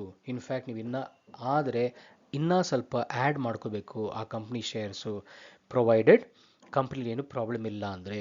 ಸೊ ಯಾವಾಗ ಏನು ಮಾಡಬೇಕು ಇದೆಲ್ಲ ನಾವು ಹೋಗ್ತಾ ಹೋಗ್ತಾ ಕಲಿಯೋಣ. Okay, never invest at unreasonable valuations, never run for companies which are in the lime light. ಅಂದರೆ ಒಂದು ತುಂಬ ಅನ್ರೀಸನಬಲ್ ವ್ಯಾಲ್ಯೂಯೇಷನ್ ಅಂದರೆ 10 ರೂಪಾಯಿ ಐಟಮ್ಗೆ 100 ರೂಪಾಯಿ ಕೊಡೋಕೆ ಹೋಗಬೇಡಿ. ಓಕೆ, 10 ರೂಪಾಯಿ ಇರೋದು ಮ್ಯಾಕ್ಸಿಮಮ್ 15 ರೂಪಾಯಿ ಕೊಡ್ಬೋದು, ಅಥವಾ 20 ರೂಪಾಯಿ ಹಬ್ಬಬ್ಬ ಅಂದರೆ. ಓಕೆ, ಅದ್ರ ಮೇಲೆ ಕೊಡೋಕೆ ಹೋಗಬೇಡಿ. ಆಮೇಲೆ ತುಂಬ ಫೇಮಸ್ ಆಗಿರೋ ಕಂಪ್ನಿ ಎಲ್ಲರೂ ಅದರಿಂದನೇ ಹೋಗ್ತಾ ಇದ್ದಾರೆ, ನಾನು ಅದನ್ನೇ ತೊಗೋತೀನಿ ಅಂತ ಹೋಗಬೇಡಿ. ನಿಮ್ಮ ಸ್ವಂತ ರಿಸರ್ಚ್ ಮಾಡಿಬಿಟ್ಟು ನೀವು ಅದನ್ನು ಇನ್ವೆಸ್ಟ್ ಮಾಡಿ ಅಂತ ಇವ್ರ ಪ್ರಿನ್ಸಿಪಲ್ಸ್. ಓಕೆ, ಸೊ ಸ್ನೇಹಿತರೆ, The stock market is a device for transferring money from the impatient to the patient. Wow, ಎಷ್ಟು ಸುಂದರವಾಗಿ ಹೇಳಿದ್ದಾರೆ ನೋಡಿ. ಸ್ಟಾಕ್ ಮಾರ್ಕೆಟ್ ಅನ್ನೋ ಒಂದು ವೆಪನ್ನು, ಒಂದು ಡಿವೈಸು ಹೆಂಗೆ ಅಂದರೆ, ಯಾರಿಗೆ ಪೇಷನ್ಸ್ ಇರಲ್ವೋ ಅವ್ರ ಹತ್ರ ಇರೋ ದುಡ್ಡನ್ನು ಎತ್ತಿ, ಯಾರಿಗೆ ಪೇಷನ್ಸ್ ಇದೆಯೋ ಅವ್ರ ಕೈಯಲ್ಲಿ ಕೊಡುತ್ತೆ. ಗೊತ್ತಾಯ್ತಾ? ಸೊ ಅದಕ್ಕೆ ಹೇಳೋದು, ನಿಧಾನ ಯಾರ ಹತ್ರ ಇಲ್ವೋ ಅವರು ಇವತ್ತು ತಗೋತಾರೆ ಸ್ಟಾಕು, ನಾಳೆನೇ ಮಾರ್ಬಿಡ್ತಾರೆ, ನಾಳಿದ್ದು ಮತ್ತೆ ತಗೋತಾರೆ, ಮತ್ತೆ ಅದನ್ನ ನೆಕ್ಸ್ಟ್ ಡೇ ಮಾರ್ತಾರೆ. ಈ ಥರ ನಿಧಾನನೇ ಇಲ್ಲದೆ ಇರೋರು ಹತ್ರದಿಂದ ದುಡ್ಡನ್ನ ಕಿತ್ತಿ, ಯಾರಿಗೆ ನಿಧಾನ ಅನ್ನೋದು ಒಂದಿದೆಯೋ ಅವ್ರ ಕೈ ಕೊಡುತ್ತೆ ಸ್ಟಾಕ್ ಮಾರ್ಕೆಟು ಅಂತ ಹೇಳ್ತಾರೆ mister Rakesh Jhunjhunwala. Okay, so ನೋಡಿ ಸ್ನೇಹಿತರೆ, ದಯವಿಟ್ಟು ನೀವು ಅಷ್ಟೇ ನಿಮ್ಮ ಇನ್ವೆಸ್ಟ್ಮೆಂಟ್ ಜರ್ನಿಲಿ ಸ್ವಲ್ಪ ನಿಧಾನವಾಗಿ ಒಂದೊಂದು ಡಿಸಿಷನ್ ತೊಗೊಳಕ್ಕೆ ಟ್ರೈ ಮಾಡಿ. Okay, because if he can, so can you. ಅವ್ರ ಕೈಲಾಗತ್ತೆ ಅಂದರೆ ನಿಮ್ಮ ಕೈಯಲ್ಲೂ ಆಗತ್ತೆ. You can do it. Okay, ಅದು ಮಾತ್ರ ಅಲ್ಲ, the best investment you can make is in yourself. ಹೇಳ್ತಾರೆ ಯಾರು? Warren Buffett. ಅಂದರೆ ಇರೋದ್ರಲ್ಲಿ ಲೈಫಲ್ಲಿ ದೊಡ್ಡ ಇನ್ವೆಸ್ಟ್ಮೆಂಟ್, ಬೆಸ್ಟ್ ಇನ್ವೆಸ್ಟ್ಮೆಂಟ್ ಯಾರ ಮೇಲೆ ಮಾಡ್ಬೋದು, ಇದ್ರ ಮೇಲೆ ಅಂದರೆ ಅದು ನಿಮ್ಮ ಮೇಲೇ. ಒಳ್ಳೆ ವಿದ್ಯೆನ ಕಲ್ತ್ಕೊಳ್ಳಿ, ಜ್ಞಾನ ಬೆಳೆಸ್ಕೊಳ್ಳಿ. ಅದಕ್ಕಿಂತ ಒಂದು ದೊಡ್ಡ ಇನ್ವೆಸ್ಟ್ಮೆಂಟ್ ವರ್ಲ್ಡಲ್ಲಿ ಇಲ್ಲ ಅಂತ ಹೇಳ್ತಾರೆ. ಯಾರು ಇವರು? Warren Buffett. ಅಂದರೆ ಇವರು ಅಮೇರಿಕಾಲಿ one of the richest man. ನೋಡಲಿ, ಅಮೇರಿಕಾ ಆಲ್ ಓವರ್ ವರ್ಲ್ಡಲ್ಲಿ ಟಾಪ್ 10 ರಿಚೆಸ್ಟ್ ಮ್ಯಾನಲ್ಲಿ ಸಾವ್ಕಾರ್ ಲಿಸ್ಟಲ್ಲಿ ಇವರು ಬರ್ತಾರೆ. ಇವಾಗಲ್ಲ, ಸುಮಾರು ವರ್ಷದಿಂದ ಬರ್ತಿದ್ದಾರೆ. ಇವ್ರಿಗೆ ವಯಸ್ಸು 90 ಮೇಲಾಗಿದೆ. ಸೊ ವಯಸ್ಸನ್ನೋದು ಇನ್ವೆಸ್ಟ್ಮೆಂಟ್ಗೂ ಸಂಬಂಧ ಇಲ್ಲ ಸ್ನೇಹಿತರೆ. ನೀವು ಎಷ್ಟೇ ವಯಸ್ಸಾಗಿರ್ಬೋದು, ನೀವು ಇವಾಗಲೂ ಆ ವಿದ್ಯೆನ ಕಲಿಬೋದು, ಇವಾಗಲೂ ನಿಮ್ಮ ಇನ್ವೆಸ್ಟ್ಮೆಂಟ್ ಜರ್ನಿನ ಸ್ಟಾರ್ಟ್ ಮಾಡಬಹುದು. ಓಕೆ, ಸೊ ದಯವಿಟ್ಟು ಈ ವಿಡಿಯೋಗಳೆಲ್ಲ ತುಂಬ ಸ್ಲೋ ಆಗಿರುತ್ತೆ, ನಾನು ಒಪ್ಕೋತೀನಿ. ಬಟ್ ಅವಸರ ಪಡೋದ್ರಿಂದ ಏನೂ ಸಿಗಲ್ಲ. ನಾವು ಏನೇನೋ ಬೇಡದಿರೋ ವಿಷಯಕ್ಕೆಲ್ಲ ಟೈಮ್ ಸ್ಪೆಂಡ್ ಮಾಡ್ತೀವಿ. ದಯವಿಟ್ಟು ನಿಮ್ಮ ಜ್ಞಾನ ಬೆಳೆಸ್ಕೊಳ್ಳೋಕ್ಕೆ ಸ್ವಲ್ಪ ಟೈಮ್ ಕೊಟ್ಟು ಈ ವಿಡಿಯೋಗಳನ್ನ ಪೇಷನ್ಸಾಗಿ ನೋಡಿ. ನೀವು ಮಾತ್ರ ಅಲ್ಲ, ನಿಮ್ಮ ಮನೇಲಿರೋ ತಂದೆ ತಾಯಿ, ನಿಮ್ಮ ಗಂಡ ಹೆಂಡತಿ, ಮಕ್ಕಳು, ಅಜ್ಜಿ ಅಜ್ಜ ಎಲ್ಲರೂ ಒಟ್ಟಿಗೆ ಕೂತ್ಕೊಂಡು ನೋಡಿ. ಎಲ್ಲರೂ ಈ ಥರ ಫೈನಾನ್ಸ್ ಡಿಸ್ಕಷನ್ ಮನೇಲಿ ಮಾಡಿ, ಅಂದರೆ ದುಡ್ಡಿನ ವಿಚಾರ ಬಗ್ಗೆ ಮನೇಲಿ ಮಾತಾಡಿ, ಮಕ್ಕಳಿಗೆ ಹೇಳ್ಕೊಡಿ. ದೊಡ್ಡವ್ರು ಚಿಕ್ಕವ್ರಿಗೆ ಹೇಳ್ಕೊಡಿ, ಚಿಕ್ಕವ್ರಿಗೆ ಗೊತ್ತಿಲ್ಲ ಅಂದರೆ ದೊಡ್ಡವ್ರ ಹತ್ರ ಕೇಳಿ ಕಲ್ತ್ಕೊಳ್ಳಿ. ಇದೆಲ್ಲ ಮಾಡಿದ್ರೆ ಎಲ್ಲರೂ ಸಂತೋಷವಾಗಿರಬಹುದು. ಓಕೆ, ಸೊ ಈ ಥರ ಹೇಳ್ತಾ ನಮ್ಮ ಇವತ್ತು ಕೋರ್ ಸಬ್ಜೆಕ್ಟ್ ಏನಿದೆಯೋ ಅದರಲ್ಲಿ ನೋಡೋಣ ಬನ್ನಿ. ಲರ್ನಿಂಗ್ ದ ಕೈ ಬೈ ವೇ. ನಾನು ಮೊದಲೇ ಹೇಳಿದ್ದೀನಿ, ಇದು ತುಂಬ important. Know your exit before you enter. ನಾವು ಎಂಟರ್ ಮಾಡೋಕ್ಕೆ ಮುಂಚೆನೇ ಏನು ಗೊತ್ತಿರಬೇಕು? ಅದರಲ್ಲಿರೋ ಏನೇನು ಡೇಂಜರ್ಗಳಿದೆ ಎಲ್ಲ ಮೊದಲೇ ನಾವು ರಿಸರ್ಚ್ ಮಾಡಿ ನಿಧಾನಕ್ಕೆ ಆಮೇಲೆ ಎಂಟರ್ ಮಾಡಬೇಕು. Okay, excellent.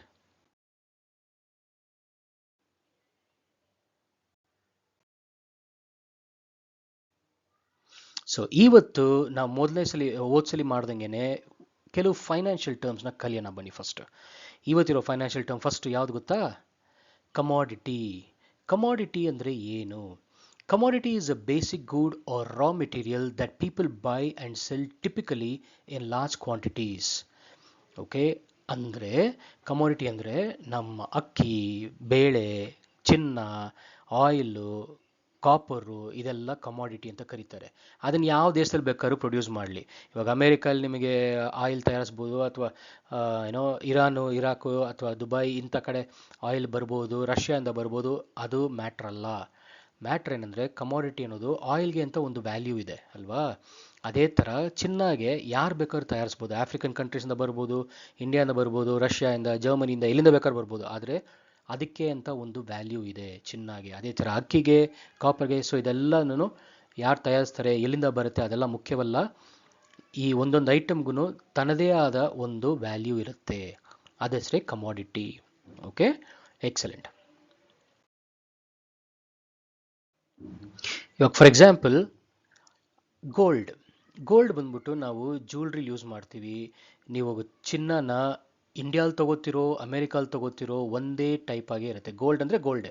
24 ಕ್ಯಾರೆಟ್ ಅಂದರೆ 24 ಕ್ಯಾರೆಟೇ ಇರುತ್ತೆ, 22 ಅಂದರೆ 22.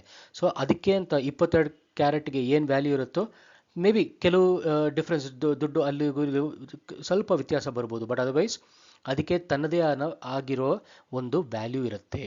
ಸೊ ಅದಕ್ಕೆ ಕಮಾಡಿಟಿ ಅಂತ ಕರೀತಾರೆ. ಅದೇ ಥರನೇ ನಿಮ್ಮ ಆಯಿಲು ಸರಿ, ಅದು ಎಲ್ಲಿಂದ ಯಾವ ದೇಶದಿಂದ ಬರುತ್ತೆ ಅನ್ನೋದು ಮುಖ್ಯ ಅಲ್ಲ. ಆಯಿಲ್ ಅನ್ನೋದು ತನ್ನದೇ ಆದಂಥ ಒಂದು ವ್ಯಾಲ್ಯೂ ಇರುತ್ತೆ. ಅದೇ ಥರನೇ ನಿಮ್ಮ ವೀಟ್ ಅಂದರೆ ಚಪಾತಿ ಮಾಡ್ತೀವಲ್ಲ ಗೋಧಿ ಅದು. ಆಮೇಲೆ people trade in commodities because they are essential goods with predictable demand making dum important in global markets. ಅಂದರೆ ಇದಕ್ಕೆ ತುಂಬ ಮುಖ್ಯತ್ವ ಇರುತ್ತೆ. ಇದು ಬರೀ ನಮ್ಮ ದೇಶದಲ್ಲಿ ಮಾತ್ರ ಅಲ್ಲ, ಆಲ್ ಓವರ್ ವರ್ಲ್ಡಲ್ಲೂ ಈ ಕಮಾಡಿಟಿ ಅನ್ನೋದು, ಇವಾಗ ಚಿನ್ನ ಅನ್ನೋದು ಎಲ್ಲ ಕಡೆ ಬೇಕಲ್ಲ, ಆಯಿಲು ಬೇಕು, ಈ ದಿನನಿತ್ಯ ಬೇಕಾಗಿರೋಂಥ ಹತ್ತಿ ಆಗಿರ್ಬೋದು, ಕಬ್ಬಣ ಆಗಿರ್ಬೋದು, ಇದೆಲ್ಲ ಕಮಾಡಿಟಿ ಅಂತ ಕರೀತಾರೆ. Okay, excellent. ಏನಾದ್ರು ಡೌಟ್ ಇದ್ದರೆ ದಯವಿಟ್ಟು ಕಮೆಂಟ್ಸ್ ಬಾಕ್ಸಲ್ಲಿ ಟೈಪ್ ಮಾಡಿ ಡೌಟ್ನ, ನಾನು ಆದಷ್ಟು ಬೇಗ ನಿಮಗೆ ರಿಪ್ಲೈ ಮಾಡ್ತೀನಿ. Thank you. Next, intrinsic value. ಸ್ನೇಹಿತರೆ, ಈ ಒಂದು ಪದ ಇದೆಯಲ್ಲ, ಇದನ್ನಾದರೆ ನೀವು ಒಂದು ಫ್ರೇಮ್ ಹಾಕಿ ನಿಮ್ಮ ಮನೆಯಲ್ಲಿ, ದೇವ್ರ ಮನೆಯಲ್ಲಿ ಇಟ್ಬಿಡಿ. ಯಾಕಂದರೆ ಇದು ತುಂಬ ತುಂಬ ತುಂಬ ತುಂಬ ಮುಖ್ಯ. ನಿಮ್ಮ ಇನ್ವೆಸ್ಟ್ಮೆಂಟ್ ಅನ್ನೋ ಒಂದು ಜರ್ನಿಲಿ ಇಂಟ್ರೆನ್ಸಿಕ್ ವ್ಯಾಲ್ಯೂ ಅನ್ನೋದು one of the most important term in investing. ಗೊತ್ತಾಯ್ತಾ? ಯಾಕಪ್ಪ ಅಂದರೆ intrinsic value is the true underlying value of an asset based on its actual qualities and potential to generate income rather than its current market price. ಢಮಾಲ್ ಢಮೀಲ್ ಅಂತ ಏನೇನೋ ಬಂತು, ಹೆದರಬೇಡಿ. ನಾನೊಂದು example ಕೊಡ್ತೀನಿ, ಆವಾಗ ನಿಮಗೆ ಇಂಟ್ರೆನ್ಸಿಕ್ ವ್ಯಾಲ್ಯೂ ಅಂದರೆ ಏನು ಅಂತ ಈಸಿಯಾಗಿ ಅರ್ಥ ಆಗುತ್ತೆ. ಓಕೆ, ಇವಾಗ ನಾವು ಟೊಮೆಟೊ ತೊಗೋಬೇಕು. ಓಕೆ, ಅಂಗಡಿಗೆ ಹೋಗ್ತೀವಿ, 10 ರೂಪಾಯಿ ಅಂತ ಹೇಳ್ತಾರೆ. ಆಯಿತು ಗುರು ಅಂದ್ಬಿಟ್ಟು 1 kg ತರ್ತೀವಿ. 1 ವಾರ ಆಗುತ್ತೆ. 1 ವಾರ ಆದಮೇಲೆ ಏನಾಯಿತು, ಅದೇ ಟೊಮೆಟೊ 50 ರೂಪಾಯಿಗೆ ಹೋಗುತ್ತೆ. 50 ರೂಪಾಯಿಗೆ ಹೋದಾಗ ಏನು ಮಾಡ್ತೀವಿ, ಅಂಗಡಿಯಿಂದ 1 kg ತೊಗೊಳೋದು ಬೇಡ, ಅರ್ಧ kg ಇದೆ ಸಾಕು ಅಂದ್ಬಿಟ್ಟು ಅರ್ಧ kg ತೊಗೊಂಡ್ಬಿಡ್ತೀವಿ. ಇನ್ನೂ 1 ವಾರ ಆದಮೇಲೆ ಮತ್ತೆ ಹೋಗ್ತೀವಿ ಅಂತ ಇಟ್ಕೊಳ್ಳಿ. ಆವಾಗ 1 kg ಟೊಮ್ಯಾಟೊ 100 ರೂಪಾಯಿ ಆಗುತ್ತೆ ಅಂತ ಇಟ್ಕೊಳ್ಳಿ. ಎಕ್ಸಾಂಪಲ್ ಕೊಡ್ತಾ ಇದ್ದೀನಿ ಅಷ್ಟೇ. ಆವಾಗ ನೀವೇನು ಮಾಡ್ತೀರಾ, ವಾಪಸ್ ಮನೆಗೆ ಬಂದು, ಅಮ್ಮ ಏನು ನನಗೆ ಟೊಮ್ಯಾಟೊ ಎಲ್ಲ ಬೇಡ, ನನಗೆ ಪೆಪ್ಪರ್ ಹಾಕಿ, ಏನೋ ಮೆಣಸು ಹಾಕಿ ನಂಗೆ ಒಂದು ಮೆಣಸಿನ ಸಾರು ಮಾಡ್ಕೊಡಮ್ಮ, ಕೋಲ್ಡ್ ಇದೆ ಅಂದ್ಬಿಟ್ಟು ಏನೋ ಒಂದು ಬಿಟ್ಟು ಟೊಮ್ಯಾಟೊನೂ ಇಲ್ಲದೆ ಅನ್ನನ ಮಾಡಿ, ಸಾರನ್ನ ಮಾಡಿ ತಿಂತೀರಾ. ಯಾಕಂದರೆ ನಿಮಗೆ ಅದು ಈಸಿಯಾಗಿ ಗೊತ್ತಾಗುತ್ತೆ, ಬೆಲೆ ತುಂಬ ಜಾಸ್ತಿ ಇದೆ. ಸೊ ಆಲ್ವೇಸ್ ರಿಮೆಂಬರ್, ಯಾವತ್ತೂ ಇದನ್ನ ಜ್ಞಾಪಕ ಇಟ್ಕೊಳ್ಳಿ, ಈ 10 ರೂಪಾಯಿ ಟೊಮ್ಯಾಟೊ, 10 ರೂಪಿ ಟೊಮ್ಯಾಟೊ, ಇದೇ ಥರನೇ ನೀವು ಸ್ಟಾಕ್ ಮಾರ್ಕೆಟಲ್ಲೂ ಏನಾದರೂ ಇನ್ವೆಸ್ಟ್ಮೆಂಟ್ ಮಾಡೋದಾದರೆ ಅದು 10 ರೂಪಾಯಿ ಟೊಮೆಟೊ ಥರ ಸಿಗ್ತಿದೆಯಾ, ಅದೇ ಬೆಲೆಗೆ ಸಿಗ್ತಿದೆಯಾ, ಅದ್ರ ವ್ಯಾಲ್ಯೂ 10 ರೂಪಾಯಿ ಇತ್ತಂದರೆ ಅದು 10 ರೂಪಾಯಿಗೆ ಸಿಗ್ತಿದೆಯಾ ಅಥವಾ 100 ರೂಪಾಯಿ ಸಿಗ್ತಿದೆಯಾ ಅಂತ ಸ್ವಲ್ಪ ಹುಷಾರಾಗಿ ಅದನ್ನು ಲೆಕ್ಕಾಚಾರ ಮಾಡಿ ಆಮೇಲೆ ತೊಗೋಬೇಕು. ಹೆದರಬೇಡಿ, ಅದನ್ನ ಹೆಂಗೆ ನೋಡೋದು ಅಂತಲ್ಲ, ನಾವು ಹೋಗ್ತಾ ಕಲಿಯೋಣ. ಬಟ್ ಈ ಕಾನ್ಸೆಪ್ಟನ್ನ ಜ್ಞಾಪಕ ಇಟ್ಕೊಳ್ಳಿ. 10 ರೂಪಿ ಟೊಮ್ಯಾಟೊ, ನೀವೇನೇ ಒಂದು ವಿಷಯಲ್ಲಿ ಇನ್ವೆಸ್ಟ್ ಮಾಡೋದಾದ್ರೂ 10 ರೂಪಾಯಿ ಟೊಮೊಟೊ ಜ್ಞಾಪಕ ಬರಬೇಕು ನಿಮಗೆ. ಓಕೆ, ಇವಾಗ ಮನೆ ಒಂದು ತೊಗೋತಾ ಇದ್ದೀನಿ ಅಥವಾ ಲ್ಯಾಂಡ್ ತೊಗೋತಾ ಇದ್ದೀನಿ, ಸೈಟು ಏನೋ ಒಂದು ತೊಗೋತಾ ಇದ್ದೀನಿ ಅಂದಾಗ ನಾನು ಕೊಡ್ತಿರೋ ದುಡ್ಡುಗೆ ಸಿಗ್ತಿರೋ ವ್ಯಾಲ್ಯೂ ಕರೆಕ್ಟಾಗಿದೆಯಾ, ಅದು ತುಂಬ ತುಂಬ ತುಂಬ ಮುಖ್ಯ. ಆ ಕಾನ್ಸೆಪ್ಟ್ಗೆ ಹೆಸರೇನೆ ಇಂಟ್ರೆನ್ಸಿಕ್ ವ್ಯಾಲ್ಯೂ. ಗೊತ್ತಾಯ್ತಾ? ಸೊ ಈ ಪದ ತುಂಬ ಮುಖ್ಯ. ನಾವು ಓದ್ಸಲಿ ಮಾಡ್ಯೂಲಲ್ಲಿ ಇದೇ ಥರ ಒಂದು ಪದ ಕಲ್ತ್ವಿ, ಏನದು, ಇನ್ಫ್ಲೇಷನ್ ಅಲ್ವಾ? ಅದೇ ಥರ ಇವತ್ತು ನಾವು ಕಲಿತಿರೋ ಒಂದು ತುಂಬ ಇಂಪಾರ್ಟೆಂಟ್ ಪದ ಇಂಟ್ರೆನ್ಸಿಕ್ ವ್ಯಾಲ್ಯೂ. ಓಕೆ, ಇವಾಗ ಒಂದು ಎಕ್ಸಾಂಪಲ್ ನಾನು ಹೇಳ್ದಂಗೆ, ಒಂದು ಸ್ಟಾಕಲ್ಲಿ ಒಂದು ಯಾವುದೋ ಒಂದು ಶೇರ್ ಇದೆಪ್ಪ, ಆ ಶೇರು 100 ರೂಪಾಯಲ್ಲಿ ಸಿಗ್ತಿದೆ, ಮಾರಾಟ ಆಗ್ತಿದೆ. ನೀವೇನು ಮಾಡ್ತೀರಾ, ಮನೆಗೆ ಬಂದಮೇಲೆ ಈ ಕಂಪ್ನಿದು ಪ್ರಾಫಿಟ್ ಹೆಂಗಿದೆ, ಅವ್ರು ಲಾಭ ಹೆಂಗೆ ಮಾಡ್ತಿದ್ದಾರೆ, ಆ ಕಂಪ್ನಿ ಫ್ಯೂಚರಲ್ಲಿ ಹೆಂಗೆ ಗ್ರೋ ಆಗುತ್ತೆ, ಆ ಕಂಪ್ನಿಲಿರೋ ಆಸ್ತಿಗಳೇನು ಅಂದರೆ ಅಸೆಟ್ಸು, ಈ ಕಂಪ್ನಿ ಫ್ಯೂಚರ್ ಹೆಂಗೆ ಡೆವಲಪ್ ಆಗಬಹುದು ಅಂತೆಲ್ಲ ಕ್ಯಾಲ್ಕುಲೇಟ್ ಮಾಡಿ ನೀವೇನು ಮಾಡ್ತೀರಾ, ಇದರ ಒರಿಜಿನಲ್ ವ್ಯಾಲ್ಯೂ 150 ರೂಪಾಯಿ ಅಂತ ಕಂಡುಹಿಡಿತೀರಾ. ಇವಾಗ ನಮ್ಮ ರಾಕೇಶ್ ಜುಂಜುನ್ವಾಲಾ ಅವ್ರು ಏನು ಮಾಡಿದ್ರು, ಟಾಟಾ ಟೀದು ಶೇರ್ ಬೀಳ್ತಾ ಇತ್ತಲ್ಲ, ಬೀಳೋದನ್ನ ನೋಡಿ ಏನು ಮಾಡಿದ್ರು, ಟಪ್ ಅಂತ ಹೋಗಿ ಕೂತ್ಕೊಂಡು ಲೆಕ್ಕ ಮಾಡೋಕ್ಕೆ ಶುರು ಮಾಡಿದ್ರು. ನಿಜವಾಗ್ಲೂ ಈ ಕಂಪ್ನಿನ ಪ್ರಾಬ್ಲಮ್ ಇದೆ ಅಂತ ನೋಡಿದಾಗ ಇಲ್ವಲ್ಲ, ಪ್ರಾಫಿಟ್ ಚೆನ್ನಾಗಿದೆ, ಫ್ಯೂಚರಲ್ಲಿ ಚೆನ್ನಾಗಿದೆ, ಇದು ಗ್ರೋ ಆಗುತ್ತೆ, ಎಲ್ಲ ಲೆಕ್ಕಾಚಾರ ಮಾಡಿದ್ಮೇಲೆ ಅವ್ರಿಗೇನಿಸ್ತು, ಇದು ಒಳ್ಳೆ ಟೈಮು ನಾವು ಇನ್ವೆಸ್ಟ್ ಮಾಡೋದಕ್ಕೆ ಅಂದ್ಬಿಟ್ಟು ಇನ್ವೆಸ್ಟ್ ಮಾಡಿದ್ರು. ನಿಮಗೆ ಗೊತ್ತು ಏನಾಯಿತು ಅಂತ ಅಲ್ವಾ? ಅದೇ ಥರನೇ ನಿಮಗೆ ಒಂದು ಸ್ಟಾಕ್ 100 ರೂಪಾಯಿಲಿ ಮಾರಾಟ ಆಗ್ತಿದ್ರೆ, ಆದರೆ ಅದರ ಒರಿಜಿನಲ್ ವ್ಯಾಲ್ಯೂ 150 ಅಂತ ಗೊತ್ತಾದರೆ ಅದನ್ನು ಅಂಡರ್ ವ್ಯಾಲ್ಯೂಡ್ ಸ್ಟಾಕ್ ಅಂತ ಕರೀತಾರೆ. ಅಂದರೆ ಮಾರ್ಕೆಟ್ ರೇಟಿಗಿಂತ ಕಡಿಮೆ ಸಿಗ್ತಿದೆ ಗುರು. ಸೊ ಟಪ್ ಅಂತ ಏನು ಮಾಡಬೇಕು, ನಿಮ್ಮ ಹತ್ರ ಏನೇ ಆಗುತ್ತೋ, ನಿಮ್ಮ ಕೈಯಲ್ಲಿ ಎಷ್ಟು ರಿಸ್ಕ್ ತೊಗೊಳಕ್ಕಾಗತ್ತೋ ಅಷ್ಟು ದುಡ್ಡಷ್ಟು ನೀವು ಇನ್ವೆಸ್ಟ್ ಮಾಡಿ ಈ ಸ್ಟಾಕ್ನ ತೆಗೆದಿಟ್ಕೊಂಡ್ಬಿಡ್ಬೇಕು. ಅಷ್ಟೇ ಮಾಡಬೇಕಾಗಿರೋದು, ಬೇರೆ ಏನೂ ಇಲ್ಲ ಇದರಲ್ಲಿ. ರಾಕೆಟ್ ಸೈನ್ಸೇ ಇಲ್ಲ. ಆದರೆ ನಾವು ಈ ಪ್ರಾಫಿಟ್ಟು ಗ್ರೋತು ಇದೆಲ್ಲ ನಾವು ಹೆಂಗೆ ಕಂಡುಹಿಡಿಬೇಕು ಅನ್ನೋದನ್ನ ಹೋಗ್ತಾ ಹೋಗ್ತಾ ನಾವು ಕಲಿಯೋಣ. ಓಕೆ, ಸೊ ಸದ್ಯಕ್ಕೆ ಇಷ್ಟು ಜ್ಞಾಪಕ ಇಟ್ಕೊಳ್ಳಿ. ಇದೇ ಥರ ಇನ್ನೊಂದು ಎಕ್ಸಾಂಪಲ್ ತೊಗೊಂಬಂದಿದ್ದೀನಿ, ಯಾಕಂದರೆ ಈ ಇಂಟ್ರೆನ್ಸಿಕ್ ವ್ಯಾಲ್ಯೂ ಅನ್ನೋ ಒಂದು ಕಾನ್ಸೆಪ್ಟು ತುಂಬ ಮುಖ್ಯ ಸ್ನೇಹಿತರೆ, ಅದಕ್ಕೆ. ಓಕೆ, ಇವಾಗ ಒಂದು ಮನೆ ಇದೆ ಅಂತ ಇಟ್ಕೊಳ್ಳಿ. ನೀವು ಯಾವುದೋ ಒಂದು ಮನೆ ತೊಗೋಬೇಕು ಅಂತಿದ್ದೀರಾ, 50 ಲಕ್ಷ ರೂಪಾಯಿ ಹೇಳ್ತಾರೆ. ಮಾರಬೇಕು ಅಂತಿದ್ದಾರಲ್ಲ ಅವ್ರು 50 ಲಕ್ಷ ರೂಪಾಯಿಗೆ ಮಾರ್ತಿದ್ದಾರೆ. ನೀವೇನು ಮಾಡ್ತೀರಾ, ಅಲ್ಲಿ ನೋಡ್ತೀರಾ, ಪಕ್ಕದಲ್ಲಿ ಮೆಟ್ರೋ ಬರ್ತಾ ಇದೆ, ಇನ್ನೇನು ಸ್ವಲ್ಪ ಕೆಲವೇ ವರ್ಷದಲ್ಲಿ ಮೆಟ್ರೋ ಬಂದ್ಬಿಡುತ್ತೆ, 100 ಫೀಟ್ ರೋಡ್ ಬರ್ತಾ ಇದೆ, ಮಾಲ್ಗಳು ಬರ್ತಿದೆ, ಹಾಸ್ಪಿಟ್ಲು ಸ್ಕೂಲು ಎಲ್ಲ ಬರ್ತಾ ಇದೆ, ಇನ್ನೇನು ಒಂದು 2-3 ವರ್ಷದಲ್ಲಿ ಇದೆಲ್ಲ ಡೆವಲಪ್ಮೆಂಟ್ ಬರುತ್ತೆ ಅಂತ ನೀವು ಲೆಕ್ಕ ಹಾಕ್ಬಿಟ್ಟು ಅದರ ಆ್ಯಕ್ಚುಲ್ ಇಂಟ್ರೆನ್ಸಿಕ್ ವ್ಯಾಲ್ಯೂ ಅಂದರೆ ಅದರ ಒರಿಜಿನಲ್ ವ್ಯಾಲ್ಯೂ ಅವ್ರು ಹೇಳ್ತಿರೋದು ಕಡಿಮೆ ಹೇಳ್ತಿದ್ದಾರೆ. ಅದು ಆ್ಯಕ್ಚುಲಿ 60 ಲಕ್ಷ ರೂಪಾಯಿ ಅಟ್ಲೀಸ್ಟ್ ಮಿನಿಮಮ್ ಹೇಳಬೇಕು ಅಂತ ನಿಮ್ಗೆ ಗೊತ್ತಾಗುತ್ತೆ. ನೀವೇನು ಮಾಡ್ತೀರಾ, ಹೆಂಗಿರೋ ಮನೆ ತೊಗೋಬೇಕು ಅಂತ ಡಿಸೈಡ್ ಮಾಡಿದ್ದೀರಾ, ಹಂಗಂದ್ರೆ ನಿಮ್ಮ ಹತ್ರ ದುಡ್ಡಿದೆ ಅಲ್ವಾ, ಬ್ಯಾಂಕ್ ಲೋನ್ಗೆ ಹೋಗ್ತಿರೋ ಅಥವಾ ದುಡ್ಡು ಕೈಯಲ್ಲಿ ಇಟ್ಕೊಂಡಿದ್ದೀರೋ ಅದು ಗೊತ್ತಿಲ್ಲ, ಇದೆಲ್ಲ ಒಂದು ಎಕ್ಸಾಂಪಲ್ ಕೊಡ್ತಾ ಇದ್ದೀನಿ ಅಷ್ಟೇ. ಸೊ ಹಂಗಿದ್ದಾಗ ನೀವೇನು ಮಾಡ್ತೀರಾ, ಟಪ್ ಅಂತ ಹೋಗ್ಬಿಟ್ಟು ಸರ್ ನನಗೆ ಮನೆ ಇಷ್ಟ ಇದೆ ಅಂದ್ಬಿಟ್ಟು ಅಡ್ವಾನ್ಸ್ ಕೊಟ್ಟು ಮಿಕ್ಕಿದ್ನು ಬ್ಯಾಲೆನ್ಸ್ನು ಕೊಟ್ಟು ಆ ಮನೆನ ನಿಮ್ಮ ಹೆಸರಲ್ಲಿ ರಿಜಿಸ್ಟರ್ ಮಾಡ್ಕೋತೀರಾ. ಆವಾಗ ಏನಾಗುತ್ತೆ, ಈ ಪಕ್ಕದಲ್ಲೆಲ್ಲ ಡೆವಲಪ್ಮೆಂಟ್ಗಳು ಆದಮೇಲೆ ನೀವು 50 ಲಕ್ಷ ರೂಪಾಯಿ ಕೊಟ್ಟು ತೊಗೊಂಡಿದ್ದ ಮನೆ ಯಾರಿಗೂ ಗೊತ್ತು, ನಿಮ್ಮ ದೇವ್ರ ದಯದಿಂದ 80 ಲಕ್ಷ ಆಗ್ಬೋದು, 1 ಕೋಟಿ ರೂಪಾಯಿ ಕೂಡ ಆಗ್ಬೋದು ಅಲ್ವಾ, ಯಾಕಂದರೆ ನೀವು ತೊಗೊಂಡಿದ್ದು ಮಾರ್ಕೆಟ್ ರೇಟಿಗಿಂತ ಕಡಿಮೆ. ಕರೆಕ್ಟಾ? ಇದೇ ಇದು 50 ಲಕ್ಷ ಅಂತ ಹೇಳಿದ್ದು ನಿಮ್ಮ ಥರನೇ ಇನ್ನೊಬ್ಬರ ಬಂದಿದ್ರೆ ಏನು ಮಾಡ್ತಿದ್ರು, ಅವ್ರು ಬಂದು 45 ಲಕ್ಷಕ್ಕೆ ಅವ್ರೇನಾದರೂ ಅಕಸ್ಮಾತ್ ಮಾರಕ್ಕೆ ಆಗ್ತಿಲ್ಲ ಅಂದ್ಬಿಟ್ಟು 45 ಲಕ್ಷಕ್ಕೆ ಹೇಳಿದಿದ್ರೆ ಟಪ್ ಅಂತ ಸೇಲ್ ಆಗೋಗ್ಬಿಡೋದು. ಸೊ ಅದಕ್ಕೆ ಯಾವತ್ತು ಈ ಥರ ವ್ಯಾಲ್ಯೂ ಕರೆಕ್ಟಾಗಿತ್ತಂದರೆ ಡಿಮ್ಯಾಂಡ್ ಚೆನ್ನಾಗಿ ಬರುತ್ತೆ. ಸೊ ಈ ಒಂದು ಚಾರ್ಟ್ ಇದೆಲ್ಲ ಇದನ್ನು ಜ್ಞಾಪಕ ಇಟ್ಕೊಳ್ಳಿ. ಇದು ವ್ಯಾಲ್ಯೂ, ಇದು ನೀವು ಕೊಡಬೇಕಾಗಿರೋ ಟೈಮು. ಇದೇನಿದು ಇಂಟ್ರೆನ್ಸಿಕ್ ವ್ಯಾಲ್ಯೂ, ಈ ಲೈನ್ ಇದೆಲ್ಲ ಈ ಇಂಟ್ರೆನ್ಸಿಕ್ ವ್ಯಾಲ್ಯೂ. ಇವಾಗ ಇದು ರೇಟು. ಈ ರೇಟ್ ಮೇಲೆ ಹೋಗ್ತಾ ಹೋಗ್ತಾ ಹೋಗ್ತಾ ಏನಾಗುತ್ತೆ, ಅದ್ರ ಬೆಲೆ ತುಂಬ ಜಾಸ್ತಿ ಇದೆ, ಇಂಟ್ರೆನ್ಸಿಕ್ ವ್ಯಾಲ್ಯೂಗಿಂತ ಜಾಸ್ತಿ ಇದೆ. ಸೊ ಏನಾಗುತ್ತೆ, ಡಿಮ್ಯಾಂಡ್ ಕಡಿಮೆ ಆಗುತ್ತೆ. ಡಿಮ್ಯಾಂಡ್ ಕಡಿಮೆ ಆಗ್ತಾ ಆಗ್ತಾ ಆಗ್ತಾ ಏನಾಗುತ್ತೆ, ಪ್ರೈಸ್ ಕೆಳಗಡೆ ಬೀಳಕ್ಕೆ ಶುರು ಆಗುತ್ತೆ. ಕೆಳಗಡೆ ಬೀಳಿದ ಮೇಲೆ ಏನಾಗುತ್ತೆ, ಮತ್ತೆ ಇವಾಗ ನಾನು ಹೇಳಿದ್ನಲ್ಲ 60 ಲಕ್ಷ ರೂಪಾಯಿ ಆ್ಯಕ್ಚುಯಲ್ ವ್ಯಾಲ್ಯೂ, 50 ಲಕ್ಷ ರೂಪಾಯಿ ಬಿತ್ತು ಅಂತ ಗೊತ್ತಾಗಿದ ತಕ್ಷಣ ಡಿಮ್ಯಾಂಡ್ ಮತ್ತೆ ಸ್ಟಾರ್ಟ್ ಆಗುತ್ತೆ. ಡಿಮ್ಯಾಂಡ್ ಜಾಸ್ತಿ ಆಗ್ತಾ ಆಗ್ತಾ ಆಗ್ತಾ ಆಗ್ತಾ ಮತ್ತೆ ಮೇಲೆ ಹೋಗುತ್ತೆ ಪ್ರೈಸ್ ಅಂದರೆ ಏನು, ಬೆಲೆ. ಸೊ ಇಷ್ಟೇನೆ, ಇದೇನೇ exactly demand and supply work ಆಗೋದು. ಸೊ ಈ ಒಂದು ಇಂಟ್ರೆನ್ಸಿಕ್ ವ್ಯಾಲ್ಯೂ ಅನ್ನೋ ಕಾನ್ಸೆಪ್ಟ್ನ ನೀವು ಅರ್ಥ ಮಾಡ್ಕೊಂಡ್ರೆ ಫ್ಯೂಚರಲ್ಲಿ ನಿಮಗಿರೋ ಎಲ್ಲ ಇನ್ವೆಸ್ಟ್ಮೆಂಟ್ ಆಪ್ಷನ್ಗಳು ತುಂಬ ಈಸಿಯಾಗಿ ಅರ್ಥ ಆಗುತ್ತೆ. ಓಕೆ, ದಯವಿಟ್ಟು ಏನಾದರೂ ಡೌಟ್ ಇದ್ದರೆ ಪ್ಲೀಸ್ ಕಮೆಂಟ್ ಬಾಕ್ಸಲ್ಲಿ ಟೈಪ್ ಮಾಡಿ, ಈ ಡೌಟ್ಗಳನ್ನ ಕ್ಲಾರಿಫೈ ಮಾಡ್ಕೊಳ್ಳಿ. ನಾನು ನಿಮಗೆ ಆದಷ್ಟು ಬೇಗ ರಿಪ್ಲೈ ಮಾಡ್ತೀನಿ. ಓಕೆ, ಥ್ಯಾಂಕ್ ಯು ಸ್ನೇಹಿತರೆ. ಬನ್ನಿ ನೆಕ್ಸ್ಟ್ ಏನಾಗುತ್ತೆ ನೋಡೋಣ. Next, rate of return on investment, ROI ಅಂದರೆ ನಾವು ಹಾಕಿರೋ ಒಂದು ಇನ್ವೆಸ್ಟ್ಮೆಂಟ್ ಮೇಲೆ ನಮಗೆ ಏನು ಸಿಗುತ್ತೆ. ಓಕೆ, ನಾವಿವಾಗ ಒಂದು ವಿಷಯದಲ್ಲಿ ನಾನು ಕೈ ಹಾಕಿದ್ದೀನಿ, ಅದಕ್ಕೆ ನನಗೆ ಏನು ಆದಾಯ, ಅದನ್ನು ಇಂಗ್ಲೀಷಲ್ಲಿ ಏನಂತ ಕೇಳ್ತಾರೆ, return on investment. It is simple way to measure how much money you have made or lost from an investment. Okay, ನೀವು ಕೈ ಹಾಕಿರೋ ವಿಷಯದಲ್ಲಿ ಒಂದು ದುಡ್ಡು ಕಳ್ಕೊಂಡಿದ್ದೀರಾ ಅಥವಾ ದುಡ್ಡು ಮಾಡಿದ್ದೀರಾ, ಅದನ್ನು ಕಂಡುಹಿಡಿಯೋ ವಿಧ ಇದೆಲ್ಲ, ಅದಕ್ಕೇ ROI, ರಿಟರ್ನ್ ಆನ್ ಇನ್ವೆಸ್ಟ್ಮೆಂಟ್ ಅಂತ ಕರೀತಾರೆ. ಯೂಶಲಿ ಇದನ್ನು ಪರ್ಸೆಂಟೇಜ್, ಈ ಒಂದು ಪರ್ಸೆಂಟೇಜ್ ಅನ್ನೋ ಒಂದು ಎಕ್ಸ್ಪ್ರೆಷನ್ಸಲ್ಲೇ ಅದನ್ನು ಡಿಫೈನ್ ಮಾಡ್ತಾರೆ. ಒಂದು ಎಕ್ಸಾಂಪಲ್ ಕೊಡ್ತೀನಿ ಬನ್ನಿ, ಆವಾಗ ನಿಮಗೆ ಈಸಿಯಾಗಿ ಅರ್ಥ ಆಗುತ್ತೆ. ಇವಾಗ ಲೆಟ್ಸ್ ಸೇ ನೀವು 10,000 ರೂಪಾಯಿ ಸ್ಟಾಕ್ಸಲ್ಲಿ ಇನ್ವೆಸ್ಟ್ ಮಾಡಿದ್ದೀರಾ. ಸೊ 10,000 ರೂಪಾಯಿ ಇನ್ವೆಸ್ಟ್ ಮಾಡಿದ್ದು 1 ವರ್ಷ ಆದಮೇಲೆ ನಿಮಗದು 12,000 ರೂಪಾಯಿ ಆಗುತ್ತೆ. 12,000 ರೂಪಾಯಿ ಆದರೆ ಎಷ್ಟಾಯಿತು ನಿಮಗೆ, 2,000 ರೂಪಾಯಿ ಪ್ರಾಫಿಟ್. ಇದು ಹೆಂಗಪ್ಪ ಬಂತು ಅಂದರೆ 12,000 ಮೈನಸ್ 10,000 ಎಷ್ಟು ಬರುತ್ತೆ, 2,000 ರೂಪಾಯಿ. ಸೊ ನಿಮಗೆ 2,000 ರೂಪಾಯಿ ಪ್ರಾಫಿಟ್ ಬಂತು. ಬಟ್ ಪರ್ಸೆಂಟೇಜಲ್ಲಿ ಹೆಂಗೆ ಕಂಡುಹಿಡಿಯೋದು, ಸಿಂಪಲ್. ಏನು ಮಾಡಬೇಕು, ಇವಾಗ ರೇಟ್ ಆಫ್ ರಿಟರ್ನ್ ಅಂದರೆ ಏನು, ಪರ್ಸೆಂಟೇಜಲ್ಲಿ ಇರಬೇಕು ಅಂತ ಹೇಳಿದ್ದೀನಿ. ರಿಟರ್ನ್ ಆನ್ ಇನ್ವೆಸ್ಟ್ಮೆಂಟ್ ಅಂದರೆ ಪರ್ಸೆಂಟೇಜಲ್ಲಿ ಇರಬೇಕು ಅಂತ ಹೇಳಿದ್ದೀನಿ ಅಲ್ವಾ.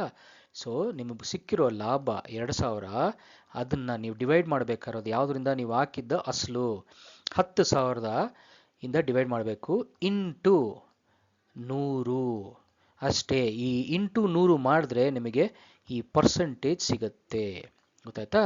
ಸೊ ಇಲ್ಲಿ ನಾವೇನು ಮಾಡಬೇಕು, 2,000 ಡಿವೈಡೆಡ್ ಬೈ 10,000 ಇಂಟು 100 ಮಾಡಿದ್ರೆ 20%. ನೀವು ಒಂದು ಕ್ಯಾಲ್ಕುಲೇಟರ್ ತೊಗೊಳ್ಳಿ, ಟಪ್ ಅಂತ ಹಾಕಿ ನಿಮಗೆ ಬಂದ್ಬಿಡುತ್ತೆ. ತುಂಬ ಈಸಿ ಇವರೇ. ಇದು ರಿಟರ್ನ್ ಆನ್ ಇನ್ವೆಸ್ಟ್ಮೆಂಟ್ ಕಂಡುಹಿಡಿಯೋದು ತುಂಬ ಈಸಿ. ಆದರೆ ಒಂದು ಗಮನಕ್ಕೆ ಇಟ್ಕೊಳ್ಳಿ, ರಿಟರ್ನ್ ಆನ್ ಇನ್ವೆಸ್ಟ್ಮೆಂಟ್ ಅನ್ನೋದು ಬರೀ ಲಾಭಕ್ಕೆ ಮಾತ್ರ ಅಲ್ಲ, ನಷ್ಟಕ್ಕೂ ಕಂಡುಹಿಡಿತಾರೆ. ಇವಾಗ ಇದು ನೀವು 10,000 ರೂಪಾಯಿಗೆ ತೊಗೊಂಡಿದ್ದು ಸ್ಟಾಕು ಒಂದು ವರ್ಷ ಆದಮೇಲೆ 8,000 ರೂಪಾಯಿಗೆ ಬಿತ್ತಪ್ಪ. ಆವಾಗ ಏನು ಮಾಡಬೇಕು? 8,000 ಮೈನಸ್ 10,000 ಎಷ್ಟು? ಸಾರಿ, ನಿಮಗೆ ಮೈನಸ್ 2,000 ಬರುತ್ತೆ. ಅಂದರೆ 2,000 ರೂಪಾಯಿ ಕಳ್ಕೊಂಡಿದ್ದೀರಾ ಅಲ್ವಾ? ಸೊ ಆವಾಗ ಏನು ಮಾಡಬೇಕು? ಅದೇ ಥರನೇ ಇದೇ ಎಕ್ಸಾಂಪಲಲ್ಲಿ ಮೈನಸ್ 2,000 ಡಿವೈಡೆಡ್ ಬೈ ನೀವು ಹಾಕಿದ ಹಸ್ಲು ವಿಚ್ ಇಸ್ 10,000 ರೂಪಾಯಿ ಇಂಟು 100 ಮಾಡಿದ್ರೆ ಮೈನಸ್ 20% ಅಂತ ಬರುತ್ತೆ. ಓಕೆ, ಸೊ ನೀವು ಹಾಕಿದ ಇನ್ವೆಸ್ಟ್ಮೆಂಟಲ್ಲಿ 20% ಕಳ್ಕೊಂಡಿದ್ದೀರಾ. ಓಕೆ, ಹಿಂಗೆ ರಿಟರ್ನ್ ಆನ್ ಇನ್ವೆಸ್ಟ್ಮೆಂಟ್ನ ಕಂಡುಹಿಡಿಯೋದು. Okay, super. ನೆಕ್ಸ್ಟ್ ಇವತ್ತೇನಿದೆ ನೋಡೋಣ ಬನ್ನಿ.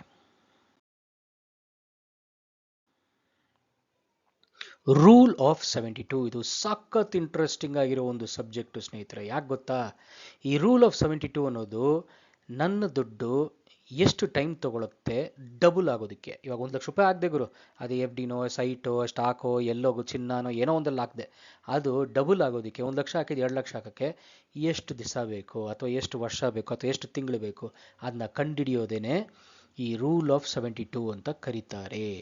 ಇದು ತುಂಬ ಈಸಿ, ನಂಗೆ ತುಂಬ ಇಷ್ಟ. ಆವಾಗ ಸುಮ್ಮನೆ ಟೈಮ್ ಪಾಸ್ ಆಗದಿರೋವಾಗಲೇ ಈ ಮೆಥಡ್ನ ಫಾಲೋ ಮಾಡ್ತಾ ಇರ್ತೀನಿ. ಸುಮ್ಮನೆ ಒಂದು ಬುಕ್ಕು ಪೆನ್ನು ತೊಗೊಂಡು ಬರೆದು ನೋಡ್ತಾ ಇರ್ತೀನಿ. ಇದು ಹೆಂಗೆ ಗೊತ್ತಾ ನೋಡಬೇಕು? ತುಂಬ ಸಿಂಪಲ್. ಇವಾಗ ನಾವು ಮಾಡ್ಯೂಲಲ್ಲಿ ಫಸ್ಟ್ ಮಾಡ್ಯೂಲಲ್ಲಿ ನಾನೇನು ಎಕ್ಸಾಂಪಲ್ ಕೊಟ್ಟಿದ್ದೆ, ನೀವು ಒಂದು ಎಫ್ ಡಿ ಅಕೌಂಟ್ ಓಪನ್ ಮಾಡ್ತೀರಾ, ಫಿಕ್ಸ್ಡ್ ಡೆಪಾಸಿಟ್ ಅಕೌಂಟ್ ಓಪನ್ ಮಾಡಿದಾಗ ಆ ಬ್ಯಾಂಕ್ ಅವ್ರು ಏನು ಹೇಳ್ತಾರೆ, ನಾನು ಹಿಂಗೆ 6% ಕೊಡ್ತೀನಿ ಅಂತ ಒಂದು ಎಕ್ಸಾಂಪಲ್ಲು ಅದಕ್ಕೆ ಕೊಡ್ತೀನಿ ಅಂತ ಹೇಳಿದ್ರು ಅಲ್ವಾ? ಆವಾಗ ನೀವೇನು ಮಾಡಬೇಕು? ಇಮಿಡಿಯೇಟಾಗಿ ಈ 72 ಅನ್ನೋ ನಂಬರ್ನ 6ರಿಂದ ಡಿವೈಡ್ ಮಾಡಬೇಕು. ಆವಾಗ ಎಷ್ಟು? ಎಷ್ಟರಲ್ಲಿ 72? 12.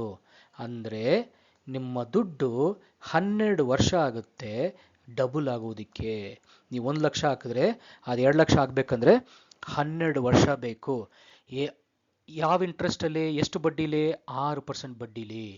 ಇವಾಗ ನಿಮಗೆ ಸಿಂಪಲ್ಲಾಗಿ ಇದನ್ನೇ ನೀವೇನಾದರೂ ಇನ್ನೂ ಜಾಸ್ತಿ ನೋಡಬೇಕು ಅಂದರೆ ಇವಾಗ ಇದೇ ಬ್ಯಾಂಕ್ ಅವರು 8% ಕೊಡ್ತೀನಿ ಅಂತ ಇಟ್ಕೊಳ್ಳಿ, ನೀವು ಸೀನಿಯರ್ ಸಿಟಿಸನ್ನು, ನಿಮಗೆ 8% ಕೊಡ್ತೀನಿ ಅಂದರೆ ಇದೇ 72ನ ನೀವು 8ರಿಂದ ಡಿವೈಡ್ ಮಾಡಬೇಕು.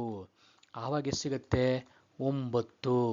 ಸೊ 9 ವರ್ಷದಲ್ಲಿ ನಿಮ್ಮ ದುಡ್ಡು ಡಬಲ್ ಆಗುತ್ತೆ. 1,00,000 ಹಾಕಿದ್ದು 2,00,000 ಆಗೋಕ್ಕೆ 9 ವರ್ಷ ಬೇಕು.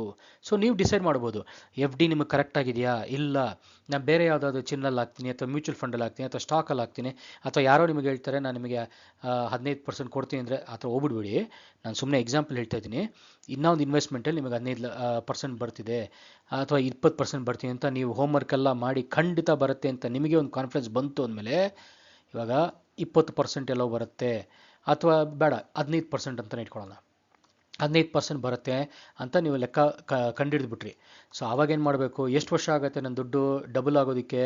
ಇದೇ 72 ಡಿವೈಡೆಡ್ ಬೈ 15 ಎಷ್ಟಾಗುತ್ತೋ ಆ ಆನ್ಸರು ಏನು ಅನ್ನೋದನ್ನ ನನಗೆ ಕಮೆಂಟ್ ಬಾಕ್ಸಲ್ಲಿ ನೀವೆಲ್ಲ ಹೇಳಬೇಕು.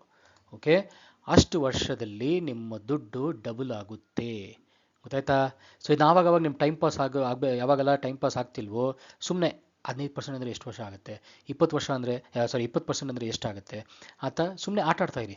ಆವಾಗ ಏನಾಗುತ್ತಾ, ನಿಮಗೆ ಗೊತ್ತಿಲ್ಲದೆ ನಿಮಗೆ ಈ ಇನ್ವೆಸ್ಟ್ಮೆಂಟ್ ಅನ್ನೋ ಚಿಕ್ಕ ಕಾನ್ಸೆಪ್ಟ್ಗಳೆಲ್ಲ ತುಂಬ ಈಸಿಯಾಗಿ ನಿಮಗೆ ಅರ್ಥ ಆಗೋಕ್ಕೆ ಶುರುವಾಗುತ್ತೆ. ಗೊತ್ತಾಯ್ತಾ ಸ್ನೇಹಿತರೆ? ಸೊ ಇದು ನಾನು ಒನ್ ಆಫ್ ದ ಫೇವ್ರೆಟ್, ಅಂದರೆ ತುಂಬ ಟೈಮ್ ಪಾಸ್ ಆಗುವಂಥ ಒಂದು ಫೈನಾನ್ಷಿಯಲ್ ಟರ್ಮ್ ಇದು. ಸೊ ಈ ರೂಲ್ 72 ಬಗ್ಗೆ ಏನಾದರೂ ಡೌಟ್ ಇದ್ದರೆ ದಯವಿಟ್ಟು ಅಗೇನ್ ಕಮೆಂಟ್ ಬಾಕ್ಸಲ್ಲಿ ಕಮೆಂಟ್ ಮಾಡಿ. ಸೂಪರ್. ಸೊ ಇವತ್ತು ಸ್ನೇಹಿತರೆ ನಾವು ನಮ್ಮ ಈ ಒಂದು ಮಾಡ್ಯೂಲಿನ ಕೊನೆ ಹಂತಕ್ಕೆ ಬಂದಾಯಿತು. ಸೊ ದಯವಿಟ್ಟು ಏನಾದರೂ ಕ್ವಶನ್ಗಳಿದ್ದರೆ ಪ್ಲೀಸ್ ಕಮೆಂಟ್ ಬಾಕ್ಸಲ್ಲಿ ಕಮೆಂಟ್ ಮಾಡಿ. ಸೊ ನಾನು ಮೊದಲೇ ಹೇಳ್ದಂಗೆ, ನೀವು ಫಸ್ಟ್ ಮಾಡ್ಯೂಲ್ ನೋಡಿಲ್ಲ ಅಂದರೆ ಆ ಫಸ್ಟ್ ಮಾಡ್ಯೂಲ್ದು ಲಿಂಕ್ ಕೊಡ್ತೀನಿ ಕೆಳಗಡೆ ಡಿಸ್ಕ್ರಿಪ್ಷನಲ್ಲಿ, ಅದನ್ನ ನೋಡಿಬಿಟ್ಟು ಆಮೇಲೆ ಸೆಕೆಂಡ್ ಮಾಡ್ಯೂಲ್ಗೆ ಬನ್ನಿ. ಅದು ಮಾತ್ರ ಅಲ್ಲದೆ ಈ ವಿಡಿಯೋನ ದಯವಿಟ್ಟು ನೀವು ನಿಮ್ಮ ತಂದೆ ತಾಯಿ ಮಕ್ಕಳು ಅಜ್ಜ ಅಜ್ಜಿ ಅಣ್ಣ ತಂಗಿ ಯಾರೇ ಇದ್ರೂ ಎಲ್ಲರೂ ಕೂತ್ಕೊಂಡು ನೋಡಿ. ಏನಾದರೂ ಡೌಟ್ ಇದ್ದರೆ ಒಬ್ರಿಗೊಬ್ರು ಅದ್ರ ಬಗ್ಗೆ ಡಿಸ್ಕಸ್ ಮಾಡಿ. ಈ ಥರ ದುಡ್ಡಿನ ವಿಚಾರಗಳನ್ನ ಮಕ್ಳಿಗೂ ಹೇಳ್ಕೊಡಿ. ಯಾಕಂದರೆ ಅವ್ರ ಹತ್ರ ಒಂದು ದೊಡ್ಡ ಅಸ್ತ್ರ ಏನು ಅಂದರೆ ಟೈಮ್. ಅವ್ರ ಹತ್ರ ಟೈಮು ಇವಾಗ ತುಂಬಾ ಇದೆ. ಅವ್ರು ಆದಷ್ಟು ಬೇಗ ಇನ್ವೆಸ್ಟ್ಮೆಂಟ್ ಸ್ಟಾರ್ಟ್ ಮಾಡಿದ್ರೆ ಅವ್ರ ಲೈಫಲ್ಲಿ ತುಂಬ ಚೆನ್ನಾಗಿರ್ತಾರೆ, ಸಂತೋಷವಾಗಿರ್ತಾರೆ. ಯಾಕಂದರೆ ನೀವು ಒಂದು ವಸ್ತು ಬೆಳೆಯೋದಕ್ಕೆ, ಗಿಡಕ್ಕೆ ಮರ ಆಗಬೇಕಂದ್ರೆ ಟೈಮ್ ಕೊಡಲೇಬೇಕು ಅಲ್ವಾ? ಸೊ ದಯವಿಟ್ಟು ಸ್ವಲ್ಪ ಬೇಗ ಅವರು ಇನ್ವೆಸ್ಟ್ ಮಾಡೋದಕ್ಕೆ ಅವ್ರ ಎಲ್ಲರಿಗೂ ಈ ವಿಡಿಯೋನ ಸ್ಪ್ರೆಡ್ ಮಾಡಿ. ಕಾಲೇಜ್ ಹುಡುಗರು, ಹೈಸ್ಕೂಲ್ ಹುಡುಗರು, ಹೊಸದಾಗಿ ಕೆಲಸಕ್ಕೆ ಸೇರಿದವರು ಎಲ್ಲರೂ ಈ ವಿಡಿಯೋಸ್ನ ನೋಡಿ ನಿಮ್ಮ ಫ್ರೆಂಡ್ಸ್ಗೆಲ್ಲ ಶೇರ್ ಮಾಡಿ. ಇದರಿಂದ ಎಲ್ಲರಿಗೂ ಉಪಯೋಗ ಆಗೇ ಆಗುತ್ತೆ. ಆಯಿತಾ? ಸೊ ಅಷ್ಟೇ ಸ್ನೇಹಿತರೆ, ಮತ್ತೆ ನಾನು ಆದಷ್ಟು ಬೇಗ ಇನ್ನೊಂದು ಹೊಸ ಎಪಿಸೋಡ್, ಅಂದರೆ ನೆಕ್ಸ್ಟ್ ಮಾಡ್ಯೂಲ್. ಆ್ಯಕ್ಚುಲಿ ಇದು ಸೆಕೆಂಡ್ ಮಾಡ್ಯೂಲ್ ಬಂದು ನಿಮಗೆ ತುಂಬ ದೊಡ್ಡದು. ಅದನ್ನು ನಾನು ಪಾರ್ಟಾಗಿ ಡಿವೈಡ್ ಮಾಡಿದ್ದೀನಿ. ಇದು ಪಾರ್ಟ್ ಎ, ಆಯಿತಾ? ಪಾರ್ಟ್ ಬಿ ಬರುತ್ತೆ, ಅದಾದಮೇಲೆ ಆ ಥರ ಹೋಗುತ್ತೆ. ಸೊ ಇವಾಗ ಪಾರ್ಟ್ ಎ ಡಿಸ್ಕಸ್ ಮಾಡಿದ್ದೀವಿ. ಆದಷ್ಟು ಬೇಗ ನಾನು ಪಾರ್ಟ್ ಬಿ ತೊಗೊಂಡು ನಿಮಗೆ ಯೂಟ್ಯೂಬಲ್ಲಿ ಮತ್ತೆ ಬರ್ತೀನಿ. ಸೊ ಅಷ್ಟೇ ಸ್ನೇಹಿತರೆ, ನಾನು ಮೊದಲೇ ಹೇಳ್ದಂಗೆ ಏನಾದರೂ ನಾನು ಕನ್ನಡದಲ್ಲಿ ಸ್ವಲ್ಪ ವೀಕು, ಏನಾದರೂ ತಪ್ಪಾಗಿ ಮಾತಾಡಿದರೆ ಕೆಲವು ವಾರ್ತೆಗಳು, ದಯವಿಟ್ಟು ನನ್ನ ಕ್ಷಮಿಸಿ. Okay? So thank you for your time. ನಿಮ್ಮ ಟೈಮ್ಗೆ ತುಂಬ ತುಂಬ ತುಂಬ ಥ್ಯಾಂಕ್ಸ್. ಎಲ್ಲರಿಗೂ ಗಾಡ್ ಬ್ಲೆಸ್ ಯು. ಜೈ ಕರ್ನಾಟಕ, ಜೈ ಹಿಂದ್.